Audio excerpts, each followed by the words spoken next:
Todos en aquella casa creían que Guadalupe era solo una criada más, hasta que un hombre de Sevilla la vio mirar a los ojos sin bajar la cabeza.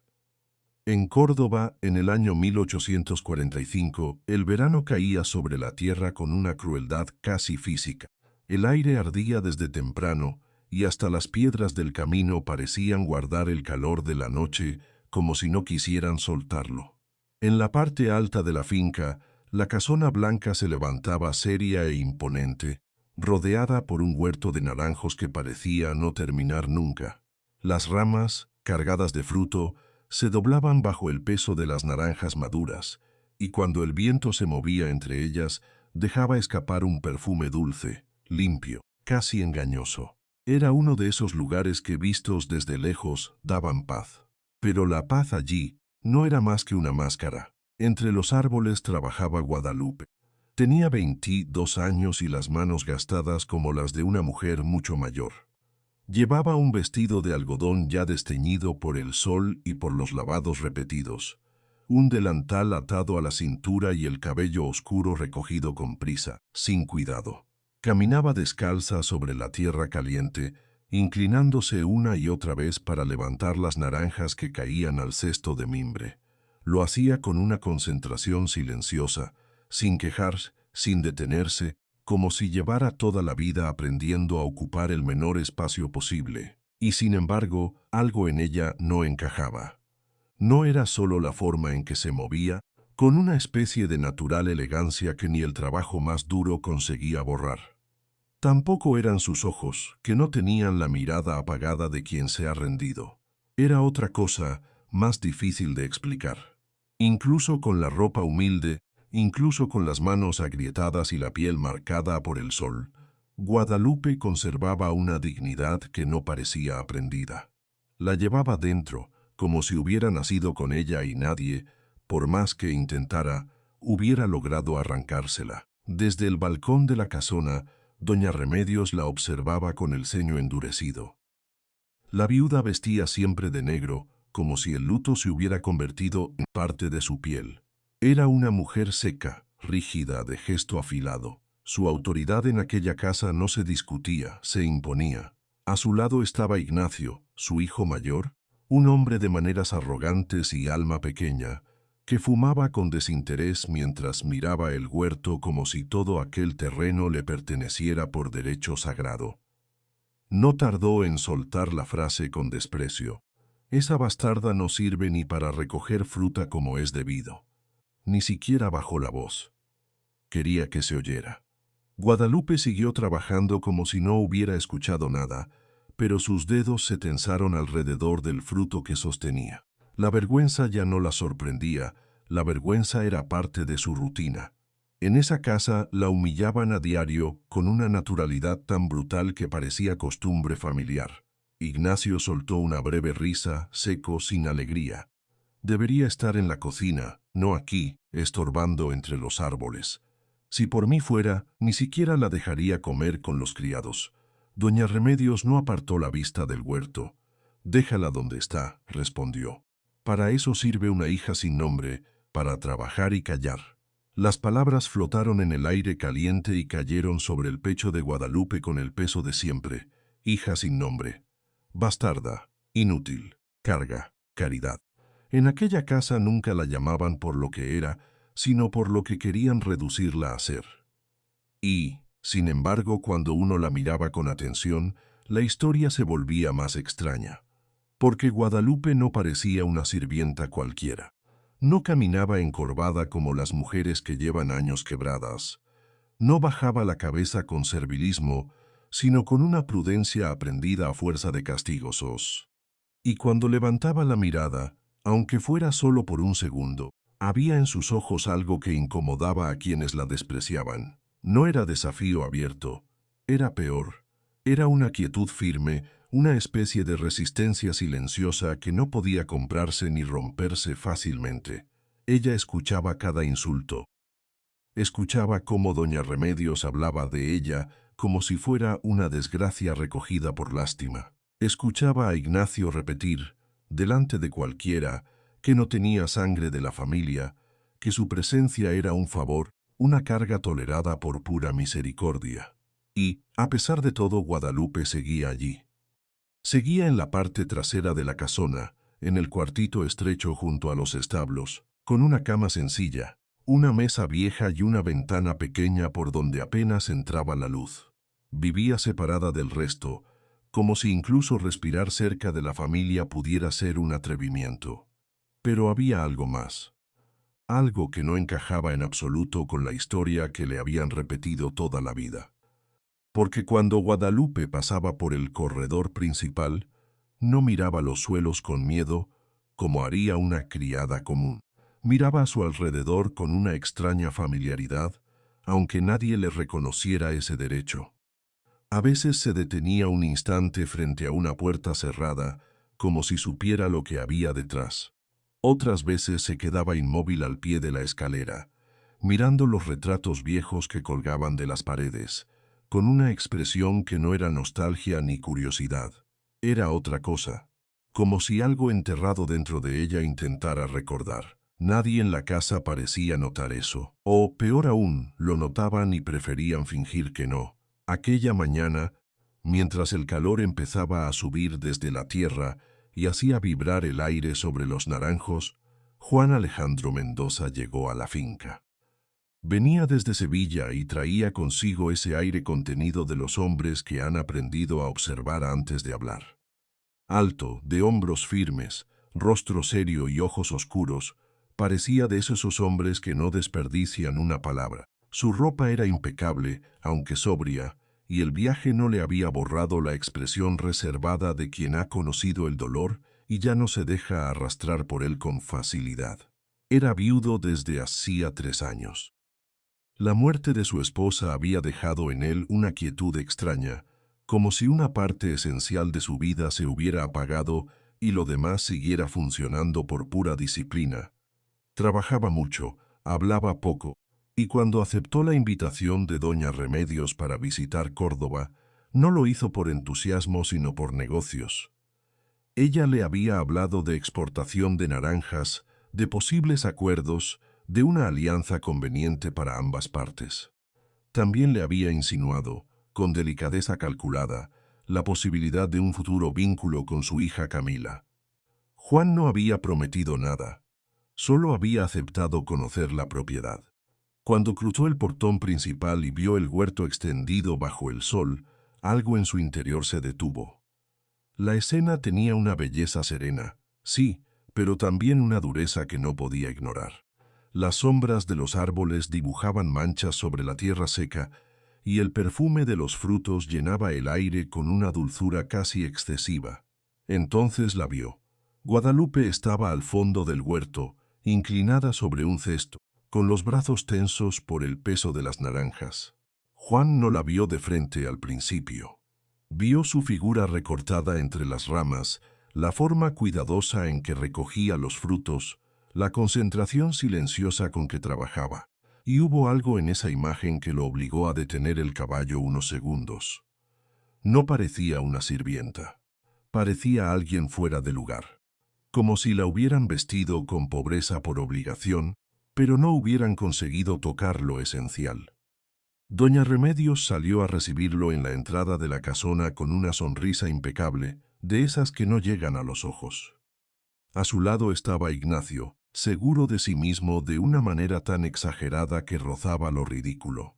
Camila apareció poco después, bajando la escalera con un vestido claro, bien arreglado, el cabello cuidadosamente peinado y una expresión amable que parecía ensayada ante el espejo. Era bonita, sí, pero de una belleza sin fondo, pulida para agradar. Juan saludó con educación, estrechó manos, respondió con palabras correctas, pero una parte de su atención seguía fija en el huerto. En la cena, la incomodidad se hizo más visible. El salón principal estaba iluminado por candelabros de plata y lleno de muebles oscuros que daban a la habitación un aire solemne, casi pesado. Guadalupe servía la mesa en silencio, entrando y saliendo con los platos, llenando copas, retirando fuentes, siempre con la mirada baja. Nadie la presentaba como si fuera alguien. Nadie la nombraba con respeto. Era una presencia útil, nada más, y aún así, Juan no pudo dejar de observarla. Notó primero la forma en que su mano tembló apenas al dejar una fuente sobre la mesa. Solo un segundo, lo justo para delatar cansancio. Luego notó cómo doña Remedios la mencionaba sin mirarla siquiera. «La bastarda al menos sabe obedecer», dijo la mujer con voz suave, mientras Guadalupe permanecía inmóvil a un lado del comedor. Hubo una tensión breve en el aire. Ignacio soltó una sonrisa torcida. Camila apartó la vista, fingiendo no escuchar. Pero Juan sí escuchó, y lo que más lo inquietó no fue el insulto en sí, sino la falta de reacción de Guadalupe. No se encogió, no pidió disculpas, no se defendió, solo siguió sirviendo. Cuando por fin alzó la vista, los ojos de Juan y los de ella se encontraron por un instante breve, casi accidental, pero bastó. Él sintió una extraña mirada, una impresión difícil de nombrar. Había tristeza en esa mirada, sí, pero no resignación. Había cansancio, pero también una fuerza callada que no pedía permiso para existir. Era una mirada de alguien que había aprendido a sobrevivir en silencio. Guadalupe bajó los ojos enseguida, como si el simple hecho de ser vista le resultara peligroso. A Juan se le quedó esa imagen clavada. Más tarde, cuando Guadalupe llevó los últimos platos a la cocina y la cena siguió entre conversaciones vacías sobre negocios y apariencias, Juan ya no escuchaba casi nada. Se limitaba a observar. Y cuanto más observaba, más cosas le resultaban extrañas. Había una violencia sutil en aquella casa. No física, al menos no a la vista, pero sí persistente. Una violencia hecha de palabras, de puertas cerradas, de habitaciones inaccesibles, de silencios demasiado entrenados. En la mesa había lugares que nadie ocupaba. En los pasillos se evitaban ciertas habitaciones. Y cada vez que Juan preguntaba por don Rodrigo, el difunto esposo de doña Remedios, el ambiente cambiaba apenas, como si un hilo invisible se tensara. La historia que le habían contado no terminaba de encajar. Esa noche, Guadalupe regresó a su cuarto tras la casa principal con pasos lentos, llevando en las manos una jarra de agua y un pedazo de pan que había guardado para más tarde. El pequeño cuarto del fondo estaba casi vacío. Una cama estrecha, una silla desvencijada, una ventana que daba a los establos. El olor de la humedad y del forraje se mezclaba con el perfume lejano del huerto. Allí dormía ella, apartada de todos, como si incluso su sueño tuviera que mantenerse lejos del resto de la casa. Se sentó en la cama sin descalzarse. No lloró. Había dejado de hacerlo años atrás, o al menos no como antes. Solo se quedó quieta, escuchando el murmullo nocturno que subía desde los corrales, mientras en su memoria seguían sonando las palabras del comedor. Bastarda, hija sin nombre, caridad. Había crecido escuchándolas tantas veces que ya formaban parte de su respiración, pero todavía había algo dentro de ella que se resistía a creerlas por completo. Una parte pequeña, tenaz, persistente, que se negaba a aceptar que su vida entera se redujera a una historia inventada por doña Remedios. En la habitación de invitados, Juan tampoco conseguía dormir. Se había asomado a la ventana y veía el huerto bajo la luz de la luna, extendido como una sombra inmensa y silenciosa. La belleza del lugar seguía allí, pero ahora le resultaba atravesada por una extrañeza incómoda. No podía dejar de pensar en la joven del comedor, en la forma en que soportaba el desprecio sin encogerse por dentro. Y sobre todo no podía quitarse de la cabeza la certeza de que aquella casa escondía algo más grave que una simple crueldad doméstica. Había mentira. La sentía en cada detalle, en la rigidez de doña Remedios, en las evasivas de Ignacio, en la manera en que Camila miraba a Guadalupe con una mezcla de superioridad y miedo, en las habitaciones cerradas, en los papeles que nadie mostraba, en el nombre de don Rodrigo, mencionado con una prudencia casi supersticiosa. Y en Guadalupe, sobre todo en Guadalupe, había una verdad que nadie parecía querer pronunciar. Juan volvió a pensar en la mirada de la joven. No era una sirvienta humilde, no era una muchacha cualquiera de la casa. Había en ella una presencia demasiado firme, demasiado digna, demasiado intacta para el lugar que le habían asignado. Y esa contradicción le golpeó con fuerza, porque los hombres con experiencia aprenden a reconocer cuando algo está fuera de sitio, y él lo sintió con absoluta claridad. Allí había una historia enterrada, y no era la que le habían contado. A la mañana siguiente, mientras el sol empezaba otra vez a dorar las copas de los naranjos, Juan encontró una excusa para salir temprano al huerto. Dijo que quería revisar la calidad de la cosecha y tomar nota de algunos detalles antes de hablar de contratos. En realidad, necesitaba verla de nuevo. Necesitaba entender qué estaba pasando en esa casa donde todos parecían mentir con naturalidad. Guadalupe estaba allí, cerca de un árbol viejo, recogiendo los frutos caídos en un cesto. Cuando levantó la vista y lo vio acercarse, se puso tensa al instante. No retrocedió, pero tampoco sonrió. Solo se quedó quieta expectante, con esa cautela de quien no está acostumbrada a que un hombre como él se acerque sin intención de mandar. Juan se detuvo a unos pasos de distancia.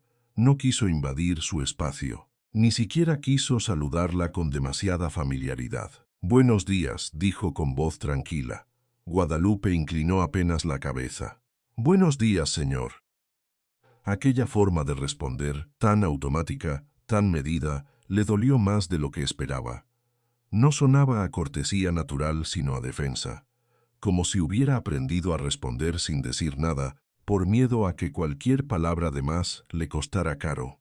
«¿Trabaja aquí desde hace mucho?», preguntó él, observando el cesto que llevaba. Ella dudó un segundo. «Desde que recuerdo».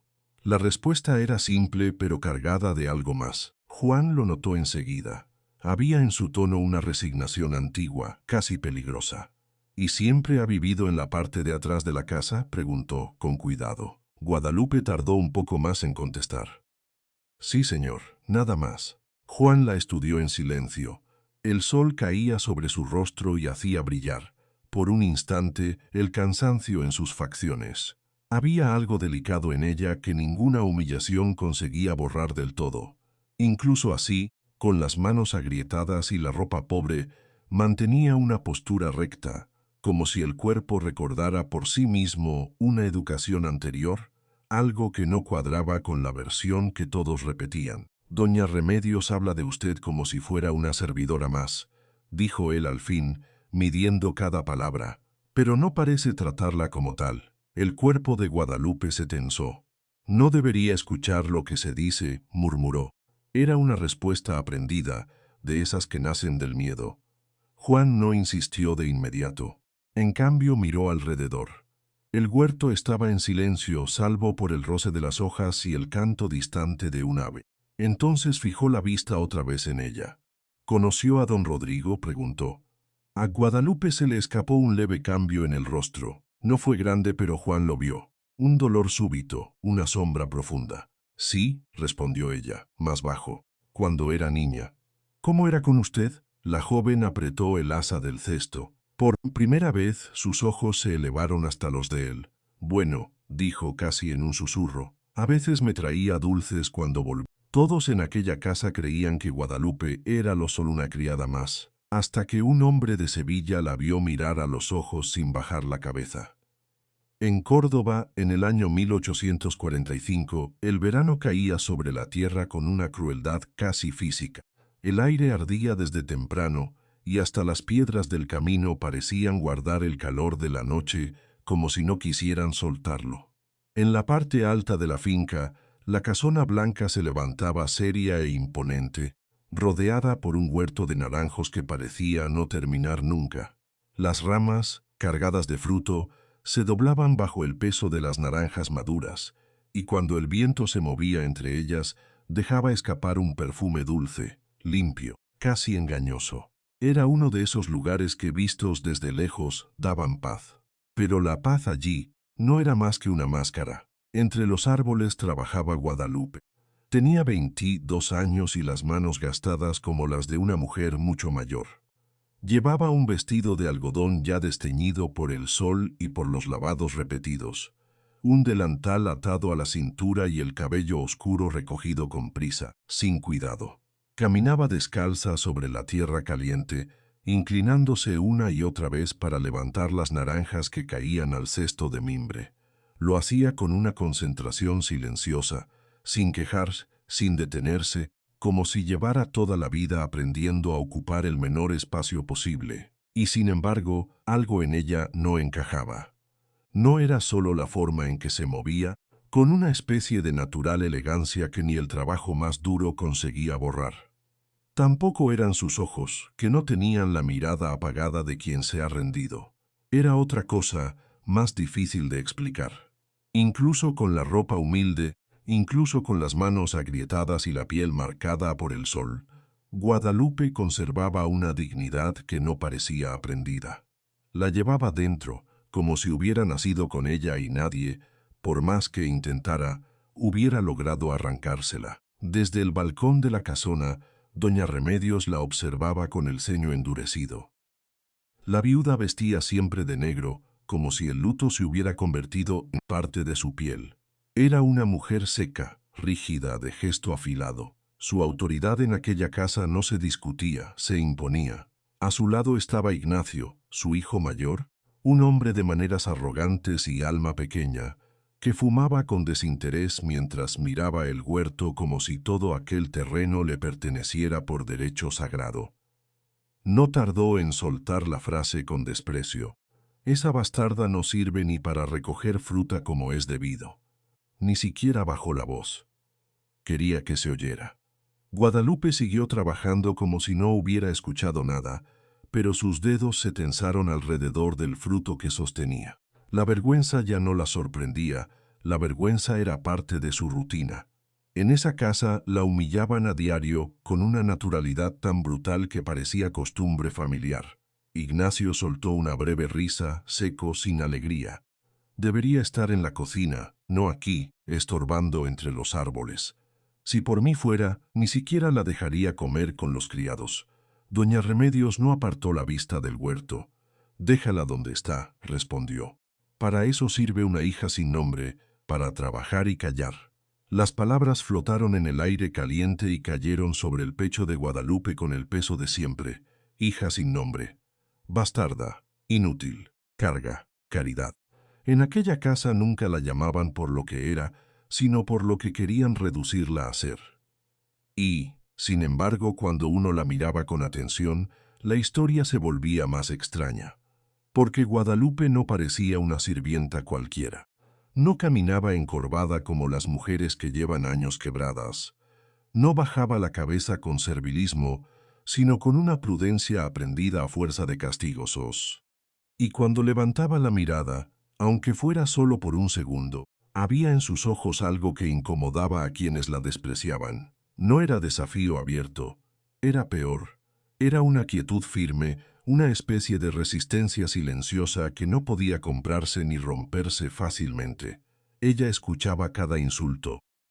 Escuchaba cómo doña Remedios hablaba de ella como si fuera una desgracia recogida por lástima. Escuchaba a Ignacio repetir, delante de cualquiera, que no tenía sangre de la familia, que su presencia era un favor, una carga tolerada por pura misericordia. Y, a pesar de todo, Guadalupe seguía allí. Seguía en la parte trasera de la casona, en el cuartito estrecho junto a los establos, con una cama sencilla, una mesa vieja y una ventana pequeña por donde apenas entraba la luz. Vivía separada del resto, como si incluso respirar cerca de la familia pudiera ser un atrevimiento. Pero había algo más. Algo que no encajaba en absoluto con la historia que le habían repetido toda la vida. Porque cuando Guadalupe pasaba por el corredor principal, no miraba los suelos con miedo, como haría una criada común. Miraba a su alrededor con una extraña familiaridad, aunque nadie le reconociera ese derecho. A veces se detenía un instante frente a una puerta cerrada, como si supiera lo que había detrás. Otras veces se quedaba inmóvil al pie de la escalera, mirando los retratos viejos que colgaban de las paredes, con una expresión que no era nostalgia ni curiosidad. Era otra cosa, como si algo enterrado dentro de ella intentara recordar. Nadie en la casa parecía notar eso. O, peor aún, lo notaban y preferían fingir que no. Aquella mañana, mientras el calor empezaba a subir desde la tierra y hacía vibrar el aire sobre los naranjos, Juan Alejandro Mendoza llegó a la finca. Venía desde Sevilla y traía consigo ese aire contenido de los hombres que han aprendido a observar antes de hablar.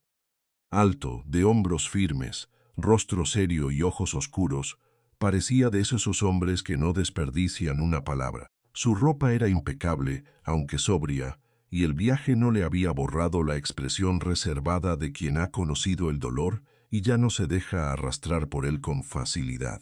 Era viudo desde hacía 3 años. La muerte de su esposa había dejado en él una quietud extraña, como si una parte esencial de su vida se hubiera apagado y lo demás siguiera funcionando por pura disciplina. Trabajaba mucho, hablaba poco, y cuando aceptó la invitación de doña Remedios para visitar Córdoba, no lo hizo por entusiasmo sino por negocios. Ella le había hablado de exportación de naranjas, de posibles acuerdos, de una alianza conveniente para ambas partes. También le había insinuado, con delicadeza calculada, la posibilidad de un futuro vínculo con su hija Camila. Juan no había prometido nada, solo había aceptado conocer la propiedad. Cuando cruzó el portón principal y vio el huerto extendido bajo el sol, algo en su interior se detuvo. La escena tenía una belleza serena, sí, pero también una dureza que no podía ignorar. Las sombras de los árboles dibujaban manchas sobre la tierra seca y el perfume de los frutos llenaba el aire con una dulzura casi excesiva.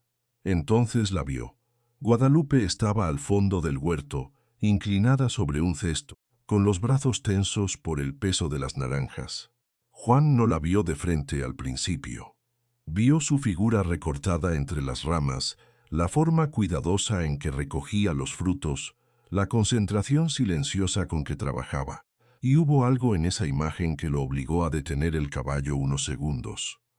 No parecía una sirvienta. Parecía alguien fuera de lugar. Como si la hubieran vestido con pobreza por obligación, pero no hubieran conseguido tocar lo esencial. Doña Remedios salió a recibirlo en la entrada de la casona con una sonrisa impecable, de esas que no llegan a los ojos. A su lado estaba Ignacio, seguro de sí mismo de una manera tan exagerada que rozaba lo ridículo.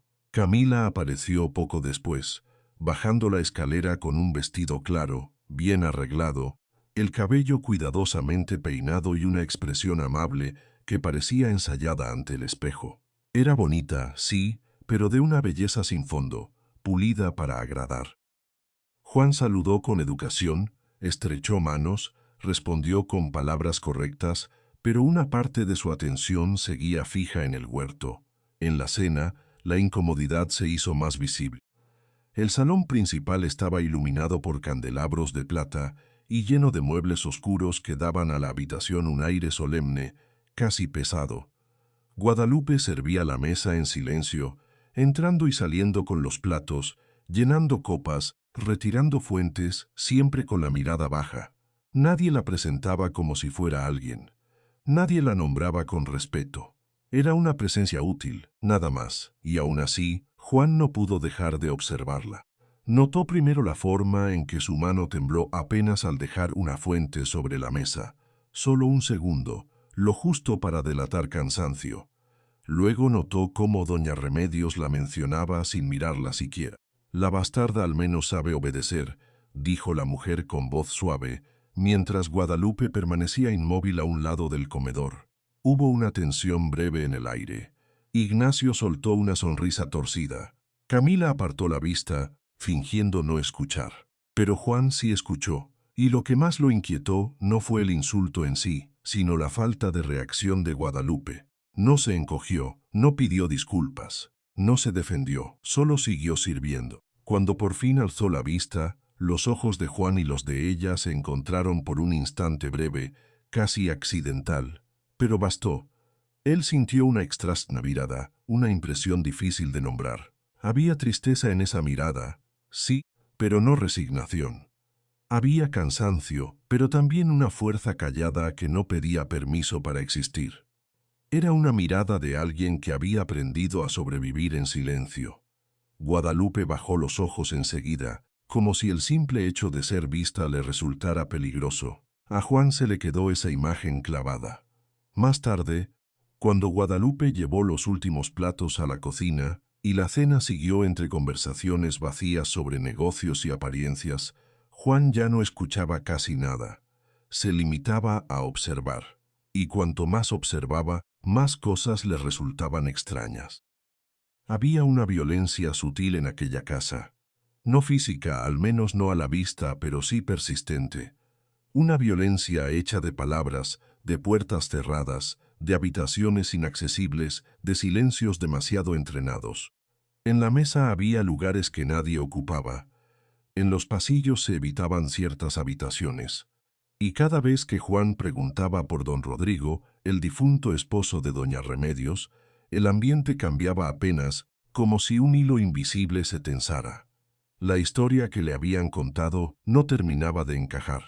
Esa noche, Guadalupe regresó a su cuarto tras la casa principal con pasos lentos, llevando en las manos una jarra de agua y un pedazo de pan que había guardado para más tarde. El pequeño cuarto del fondo estaba casi vacío. Una cama estrecha, una silla desvencijada, una ventana que daba a los establos. El olor de la humedad y del forraje se mezclaba con el perfume lejano del huerto. Allí dormía ella, apartada de todos como si incluso su sueño tuviera que mantenerse lejos del resto de la casa. Se sentó en la cama sin descalzarse. No lloró. Había dejado de hacerlo años atrás, o al menos no como antes. Solo se quedó quieta, escuchando el murmullo nocturno que subía desde los corrales, mientras en su memoria seguían sonando las palabras del comedor. Bastarda, hija sin nombre, caridad. Había crecido escuchándolas tantas veces que ya formaban parte de su respiración, pero todavía había algo dentro de ella que se resistía a creerlas por completo. Una parte pequeña, tenaz, persistente, que se negaba a aceptar que su vida entera se redujera a una historia inventada por doña Remedios. En la habitación de invitados, Juan tampoco conseguía dormir. Se había asomado a la ventana y veía el huerto bajo la luz de la luna, extendido como una sombra inmensa y silenciosa. La belleza del lugar seguía allí, pero ahora le resultaba atravesada por una extrañeza incómoda. No podía dejar de pensar en la joven del comedor, en la forma en que soportaba el desprecio sin encogerse por dentro. Y sobre todo no podía quitarse de la cabeza la certeza de que aquella casa escondía algo más grave que una simple crueldad doméstica. Había mentira. La sentía en cada detalle, en la rigidez de doña Remedios, en las evasivas de Ignacio, en la manera en que Camila miraba a Guadalupe con una mezcla de superioridad y miedo, en las habitaciones cerradas, en los papeles que nadie mostraba, en el nombre de don Rodrigo, mencionado con una prudencia casi supersticiosa. Y en Guadalupe, sobre todo en Guadalupe, había una verdad que nadie parecía querer pronunciar. Juan volvió a pensar en la mirada de la joven. No era una sirvienta humilde, no era una muchacha cualquiera de la casa. Había en ella una presencia demasiado firme, demasiado digna, demasiado intacta para el lugar que le habían asignado.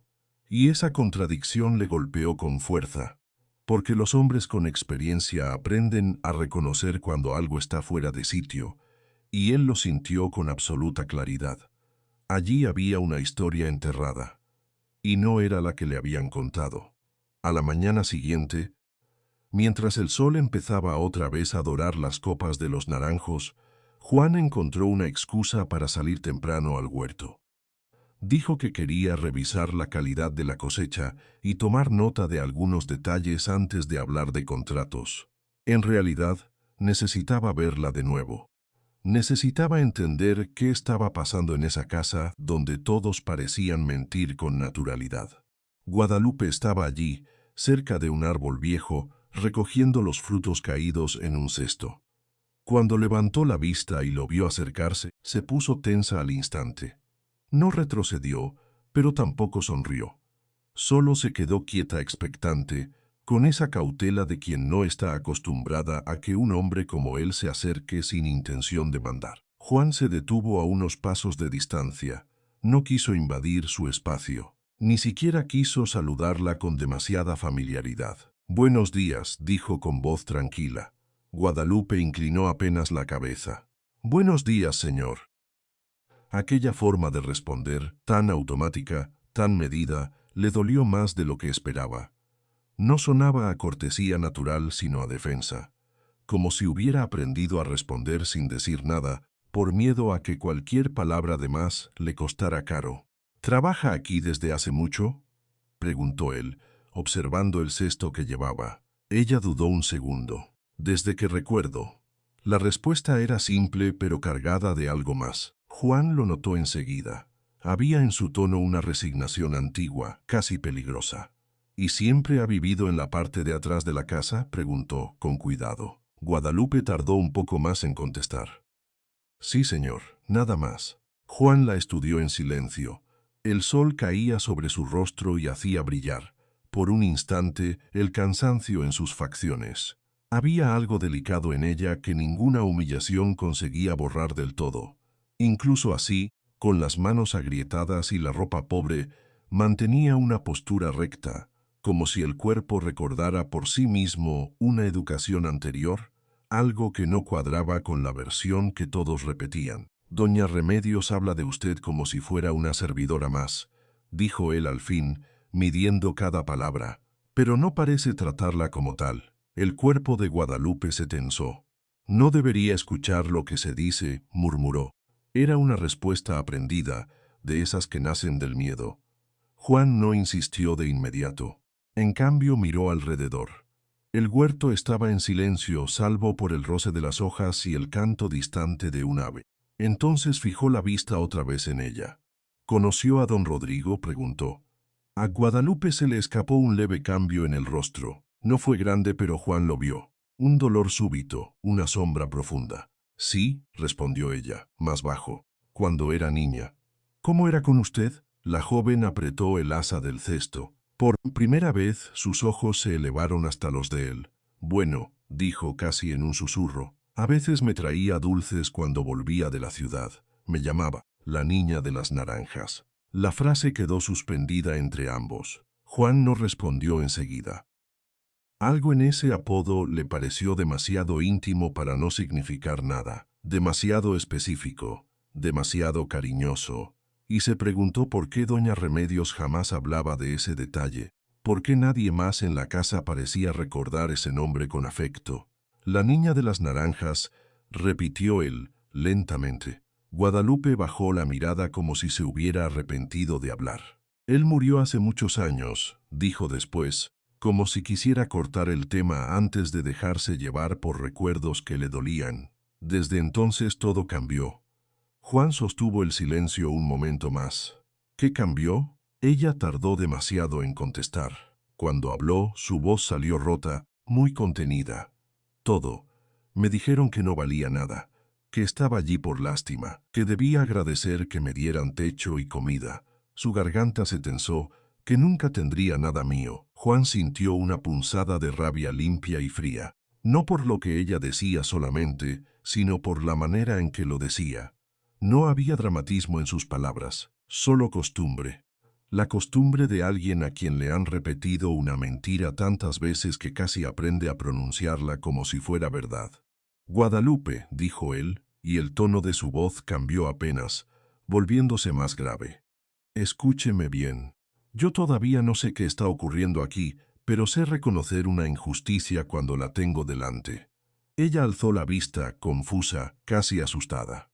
«No diga eso», susurró. «Doña Remedios no soporta que nadie cuestione nada. Si ella escucha». Juan sostuvo su mirada con una firmeza serena. «No le tengo miedo a doña Remedios». Aquello la descolocó más de lo que esperaba.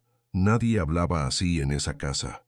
En ese instante, desde el balcón, la voz afilada de Camila los interrumpió. «Don Juan, mamá lo busca».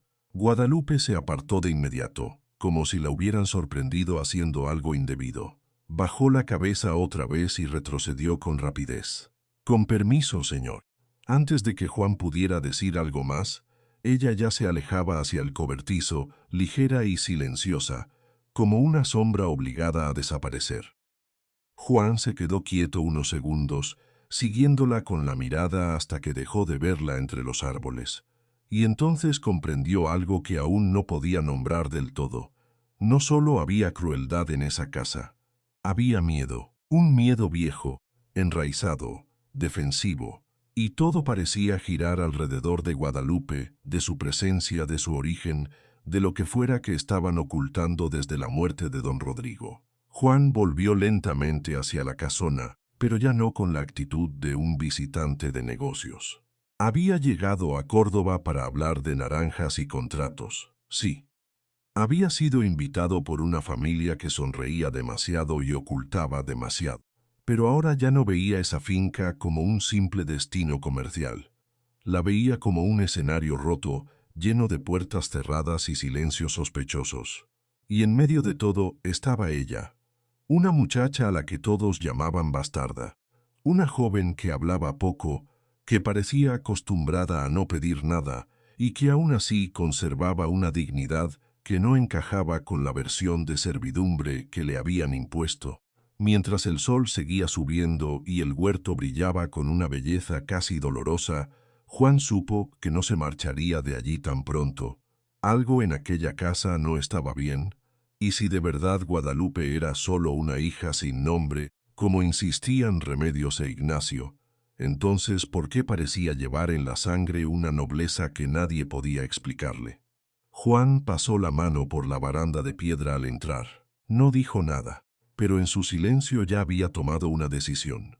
Se quedaría, observaría, preguntaría lo justo, miraría donde nadie más miraba, porque en esa casona entre los naranjos y el calor de Córdoba se escondía una mentira demasiado grande para seguir ignorándola. Y él estaba dispuesto a encontrarla, aunque le costara más de lo que imaginaba. Cada vez que Juan le hacía una pregunta simple, Guadalupe respondía como si toda su vida hubiera sido obligada a aprender a callar. Desde aquel primer encuentro en el huerto, él empezó a mirar la casa con otros ojos. Ya no veía solo una finca próspera de naranjos, ni la elegancia dura de la casona encalada bajo el sol de Córdoba. Empezó a notar detalles que al principio parecían pequeños, pero que con cada día adquirían un peso inquietante.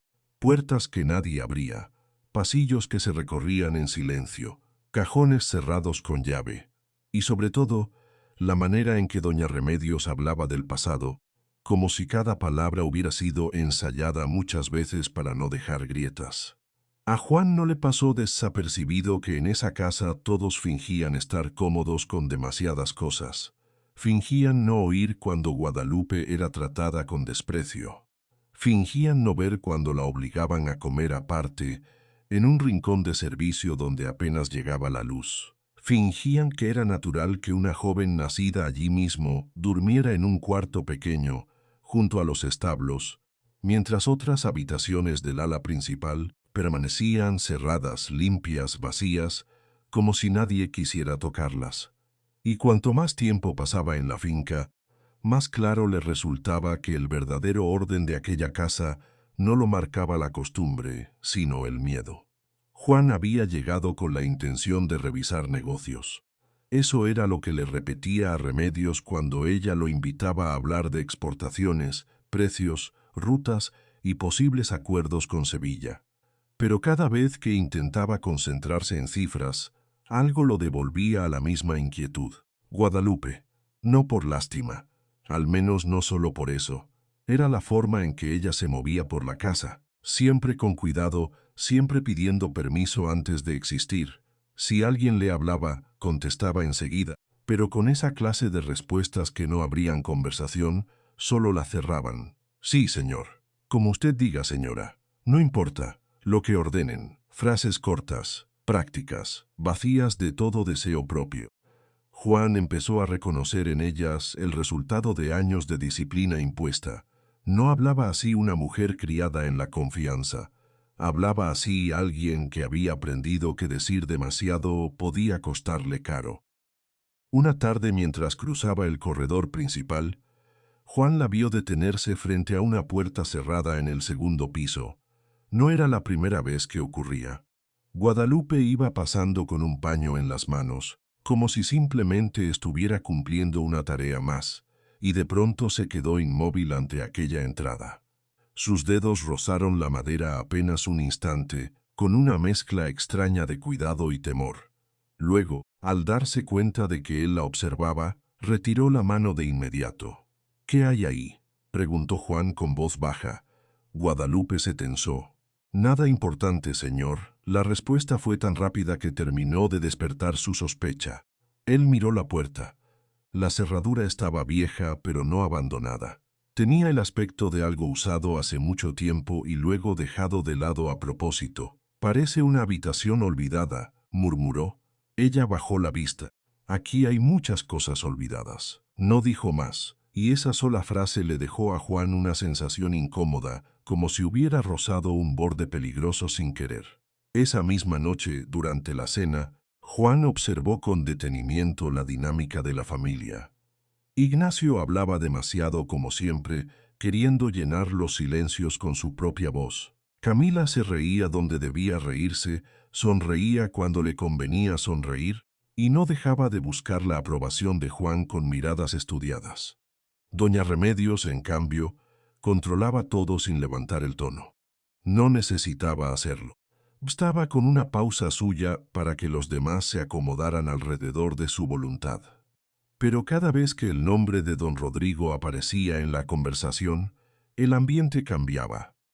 Juan se dio cuenta de ello en más de una ocasión. Bastaba una referencia casual al difunto esposo de Remedios para que ella apretara los labios. Ignacio desviaba la mirada. Camila cambiaba de tema con una ligereza demasiado obvia. Y Guadalupe, si estaba cerca, se volvía todavía más silenciosa, como si incluso su respiración pudiera resultar inconveniente. Juan decidió probar suerte con una pregunta sencilla, casi inocente. «Don Rodrigo debió de ser un hombre importante para dejar una finca así», comentó mientras dejaban servir el café.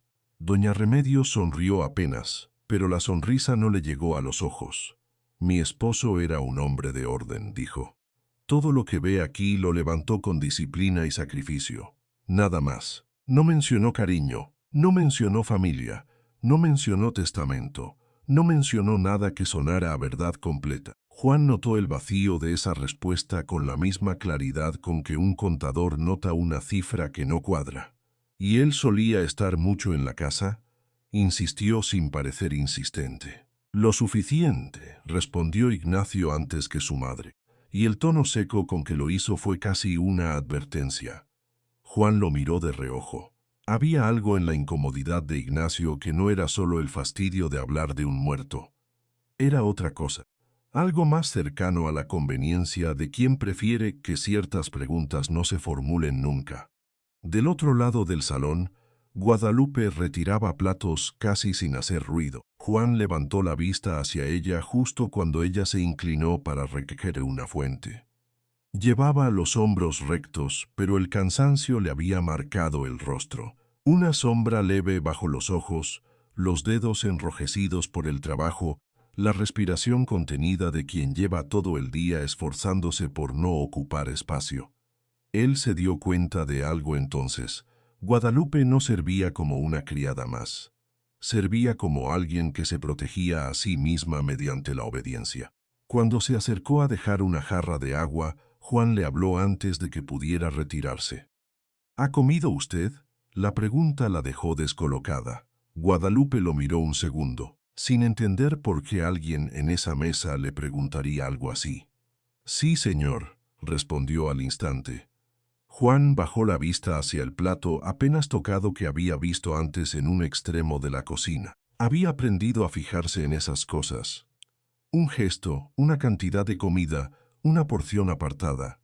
Y todo en aquella casa parecía decirle que a Guadalupe no le preguntaban por hambre, ni por sueño, ni por cansancio, solo por utilidad. «Me alegra», dijo él, aunque sabía que no había nada alegre en eso.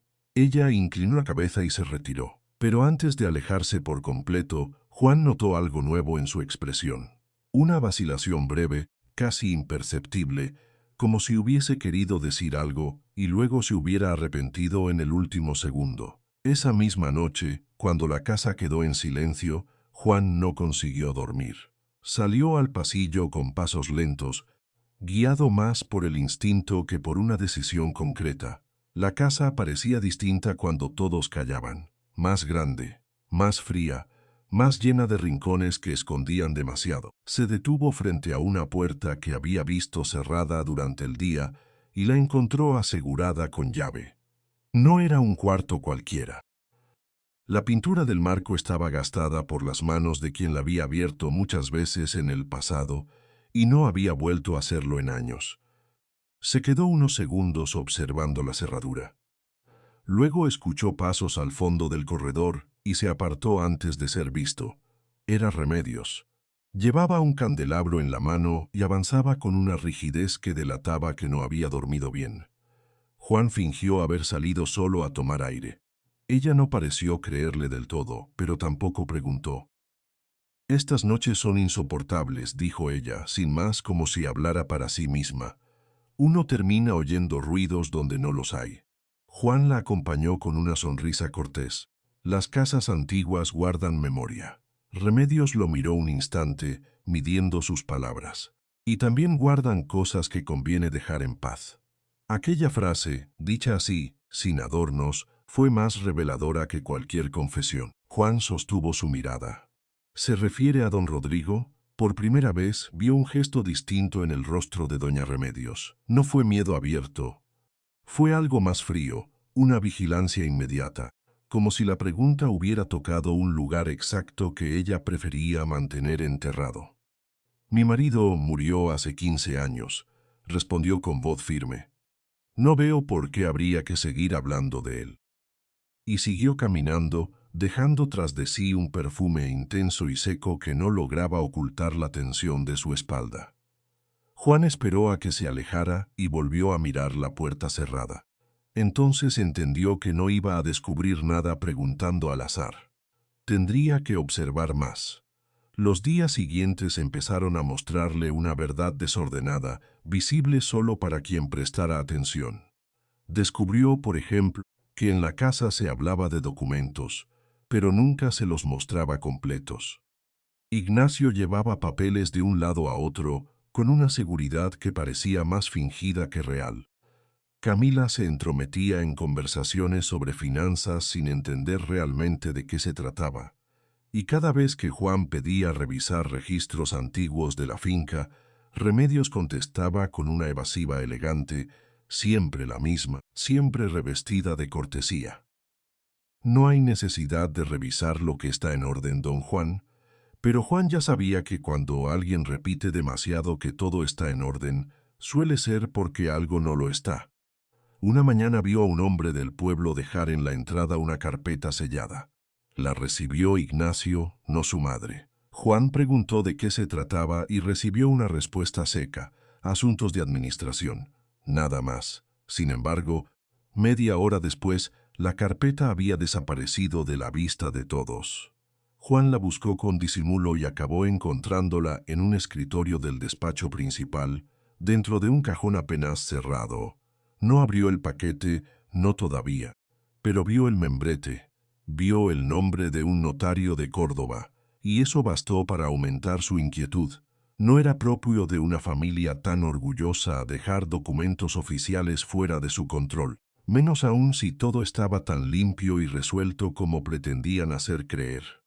En el huerto, por contraste, la verdad parecía respirar de otra forma. Allí entre los naranjos, Guadalupe se mostraba menos rígida, seguía siendo reservada, sí, seguía respondiendo con frases breves, pero Juan empezó a notar pequeñas grietas en esa costumbre de cerrarse. A veces, cuando creía que nadie la observaba, levantaba la cara al viento y se quedaba quieta un instante, como si el olor de las flores o la brisa tibia le trajeran recuerdos demasiado antiguos para nombrarlos. Fue en una de esas tardes cuando Juan volvió a encontrarla cerca del canal de riego. Ella lavaba unas manos cubiertas de jugo de fruta, frotándolas con agua fría hasta enrojecerlas. «Se lastima demasiado», dijo él al acercarse. Guadalupe se sobresaltó y retiró las manos de inmediato. «No es nada, señor». Él la observó. Había una grieta pequeña en uno de sus nudillos. «Sí lo es». Ella bajó la vista. «Estoy acostumbrada». La frase quedó suspendida entre ambos. Juan sintió que en esas dos palabras había una historia entera. La costumbre de soportar, la costumbre de callar, la costumbre de no pedir. «No debería acostumbrarse a eso», dijo él. Guadalupe lo miró de reojo, con una mezcla de desconfianza y algo más frágil, algo que parecía sorpresa. «En esta casa una se acostumbra a muchas cosas», contestó. Juan se quedó en silencio. Él no quería hacerla sentirse examinada, pero tampoco podía evitar la impresión de que cada vez que ella hablaba dejaba ver, sin querer, un fragmento de un mundo que otros habían tratado de borrar. La conversación siguió de manera torpe, pero cálida. Él le preguntó si le gustaba el trabajo en el huerto. Ella dudó antes de responder. Luego dijo que sí, aunque no era exactamente por gusto. Cuando Juan insistió, ella explicó que los árboles no le hacían preguntas. La frase, dicha casi con vergüenza, lo dejó sin palabras. Los árboles no le hacían preguntas. Era una manera triste de nombrar la paz. Juan sonrió apenas, con amargura. «¿Y a usted quién le hace preguntas aquí?» Guadalupe se quedó quieta un momento. «Nadie», dijo al fin. «Es mejor así». Juan percibió entonces la hondura del aislamiento en que vivía. No era solo humillación, era invisibilidad. La clase de existencia en la que uno aprende a responder antes de ser llamado, a moverse antes de estorbar, a desaparecer antes de que lo obliguen a hacerlo.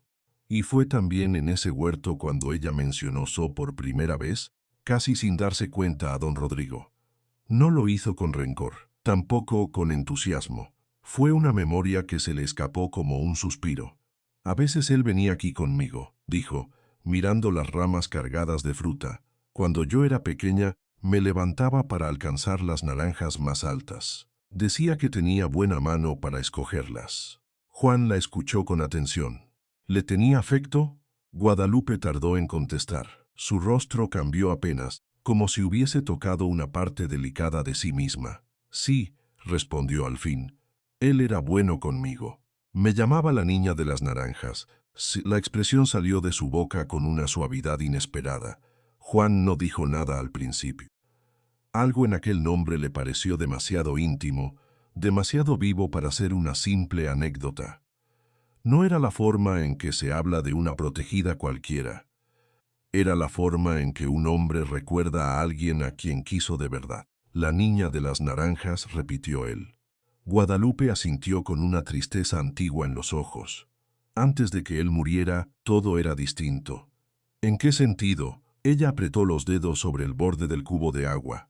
No sé explicarlo bien, pero con él en la casa yo no me sentía tan fuera de lugar. Hizo una pausa breve. Después de su muerte, doña Remedios me dijo que ya no debía andar por los corredores, que debía saber cuál era mi sitio. Juan sintió cómo se le endurecía la mandíbula. ¿Y cuál era ese sitio, según ella? Guadalupe soltó una risa breve, sin alegría. El de siempre, el de no molestar. Aquello le bastó para entender que la mujer no hablaba solo de disciplina. Hablaba de algo mucho más grave. Había en sus palabras la evidencia de una exclusión deliberada, sostenida durante años, como si alguien hubiese querido apartarla de una parte de su propia vida. Juan empezó a mirar a Guadalupe no solo con interés, sino con una sospecha cada vez más definida. Demasiadas cosas no encajaban. No encajaba que don Rodrigo hubiera tratado con cariño a una joven que, según la familia, no era más que una huérfana recogida por bondad. No encajaba que Remedios hablara de la muchacha con tanta dureza si de verdad solo representaba una carga sin valor. No encajaba que la mantuvieran en el fondo de la casa como si su presencia debiera ser escondida. No encajaba, sobre todo, esa forma extraña en que Guadalupe parecía recordar la casa como si alguna vez le hubiera pertenecido de otra manera. Una tarde encontró otra contradicción. Había ido al despacho a buscar unos registros comerciales cuando vio, sobre la repisa, una caja metálica de archivo con el sello de un notario. La tomó por puro instinto, pero en ese mismo instante escuchó pasos en el pasillo y devolvió la caja a su sitio con rapidez. El que entró fue Ignacio, demasiado apresurado, demasiado pendiente de cerrar la puerta tras de sí. ¿Buscaba algo, don Juan? La pregunta sonó inocente. No lo era, solo los libros de cuenta del último trimestre. Ignacio asintió, pero evitó mirar directamente a la repisa. Mamá guarda las cosas importantes bajo llave. Ya sabe cómo es. Juan fijó la mirada en él. Sí, empiezo a imaginarlo. Ignacio sonrió aunque la expresión se le quebró enseguida. No todo tiene que complicarse. A veces una familia protege lo suyo porque sabe lo que le costó tenerlo. Juan notó el uso de esa palabra, lo suyo. No dijo nada, pero se quedó con la frase. Esa noche, mientras caminaba por el corredor, escuchó voces bajas detrás de una puerta entreabierta. No quiso acercarse demasiado, pero alcanzó a oír el nombre de Guadalupe pronunciado con desprecio por Camila y luego un silencio tenso, seguido por la voz seca de Remedios. No repitas tonterías. Nadie tiene por qué hurgar en el pasado. Juan no vio sus rostros, pero sí la forma en que callaron cuando sus pasos resonaron en el piso de madera. Era evidente que no querían ser sorprendidos hablando de cierto tema. Él siguió de largo, pero ya tenía claro que la casa escondía algo más que rencor familiar, escondía una verdad concreta, y aquella verdad parecía tener nombre propio: Guadalupe. A partir de entonces, Juan comenzó a prestar atención no solo a lo que se decía, sino a lo que todos evitaban. Empezó a notar que cuando ella cruzaba un corredor, alguna criada bajaba la vista, que las conversaciones se interrumpían cuando pasaba cerca, que, si intentaba entrar al despacho principal, alguien la desviaba con una excusa, que había un desorden invisible en la casa, una jerarquía no escrita en la que todos sabían dónde podía estar ella y dónde no. Y sin embargo, la joven tenía una manera de mirar que no pertenecía a una sirvienta quebrada. A veces, cuando creía estar sola, se detenía frente a los ventanales de la planta alta y observaba el huerto con una expresión extraña.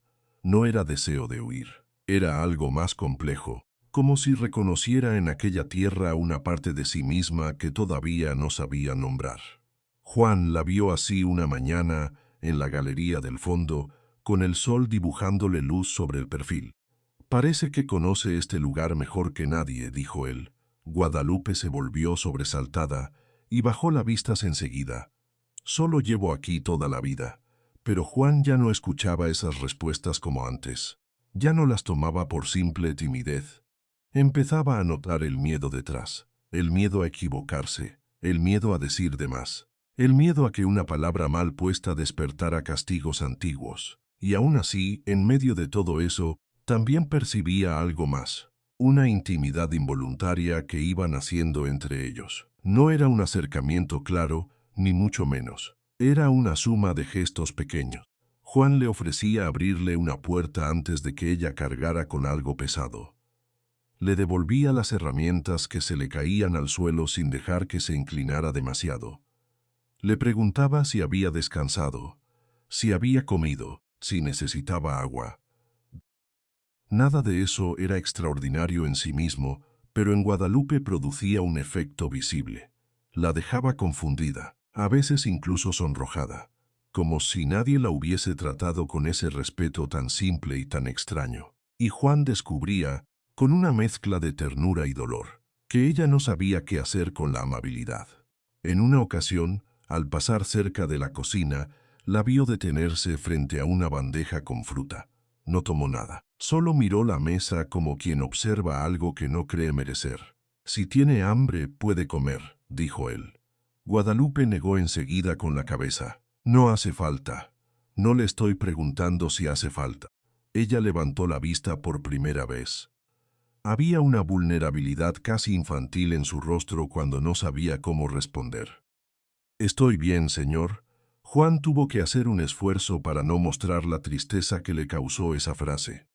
Estoy bien no era una respuesta real. Era una muralla. Guadalupe, dijo él con suavidad. No tiene que decir siempre que está bien. La joven pareció quedarse sin aire por un instante. Aquello la desarmó más que cualquier reprensión. No contestó. Solo tomó una fruta con cuidado, casi con culpa, y se retiró deprisa. Pero Juan vio la forma en que sujetó la naranja entre los dedos al alejarse, como si llevara en la mano algo mucho más valioso que un simple fruto. Aquella noche él volvió a repasar mentalmente todo lo que había observado desde su llegada. El trato cruel, las puertas cerradas, los documentos ocultos, el nombre de don Rodrigo dicho siempre con una cautela extraña, la forma en que Guadalupe recordaba el pasado como si algo le hubiese sido arrebatado, no solo ocultado, y de repente un detalle menor tomó sentido, el apodo, la niña de las naranjas. Juan se quedó inmóvil en la penumbra de su habitación. No era un sobrenombre que una familia inventara para cualquier huérfana acogida por caridad. Había cariño en esas palabras. Memoria, una cercanía que Remedios parecía querer borrar con todas sus fuerzas. Y cuanto más pensaba en ello, más le resultaba imposible creer en la versión oficial. Guadalupe no encajaba en el papel que le habían impuesto, no del todo. Había una forma en que ocupaba el espacio, una firmeza heredada, una dignidad natural, como si su cuerpo recordara una posición que la casa entera negaba. Juan se pasó una mano por el rostro y miró hacia la ventana. El huerto dormía bajo la luz de la luna. Los naranjos parecían quietos, pero él sentía que debajo de esa calma había algo latiendo, esperando ser descubierto. No sabía todavía cuál era la verdad. Pero ya estaba seguro de una cosa. Guadalupe no era una simple muchacha recogida por lástima. Había algo robado en su vida, algo valioso, algo que la familia había escondido durante años con una precisión demasiado consciente para ser casualidad, y si era así, entonces la casa no solo albergaba una injusticia, albergaba un crimen silencioso. Juan cerró la ventana despacio, con el pensamiento ya desordenado por completo. Dejó de verse a sí mismo como un visitante curioso, dejó de pensar en el caso como una simple rareza doméstica. Ahora había una sospecha concreta, pesada, que empezaba a tomar forma dentro de él. Y esa sospecha tenía el rostro de Guadalupe cada vez que pronunciaba una respuesta aprendida. Tenía el sonido de un apodo que no debía haberse perdido. Tenía la sombra de una verdad enterrada entre los naranjos. Entonces Juan decidió dejar de sospechar y empezar a buscar pruebas. Cuando Juan abrió aquel cajón prohibido, descubrió que la bastarda no era Guadalupe, sino la mentira que la había condenado toda su vida. Esa noche, el despacho de don Rodrigo parecía respirar en silencio.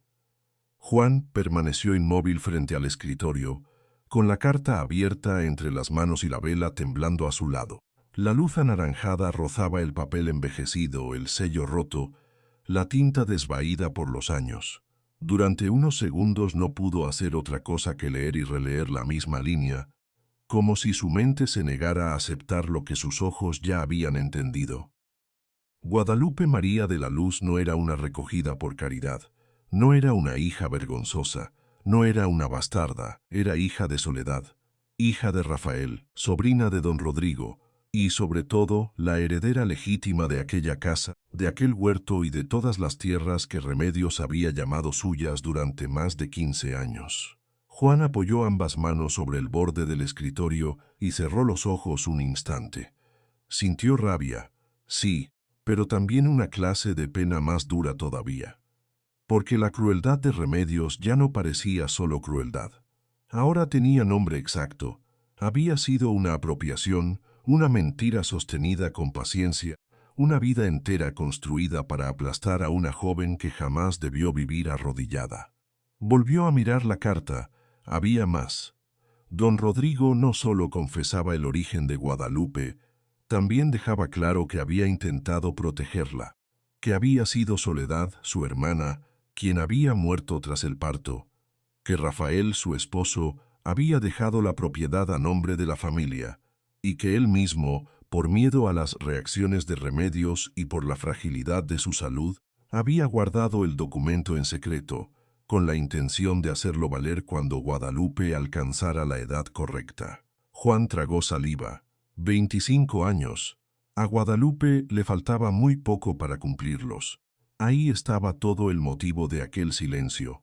La razón de los cuartos cerrados, de las respuestas secas, de las miradas esquivas, de la manera en que Remedios vigilaba cada movimiento como si temiera que el suelo se abriera bajo sus pies. No era solo desprecio, era defensa. Era miedo a que la verdad saliera antes de tiempo.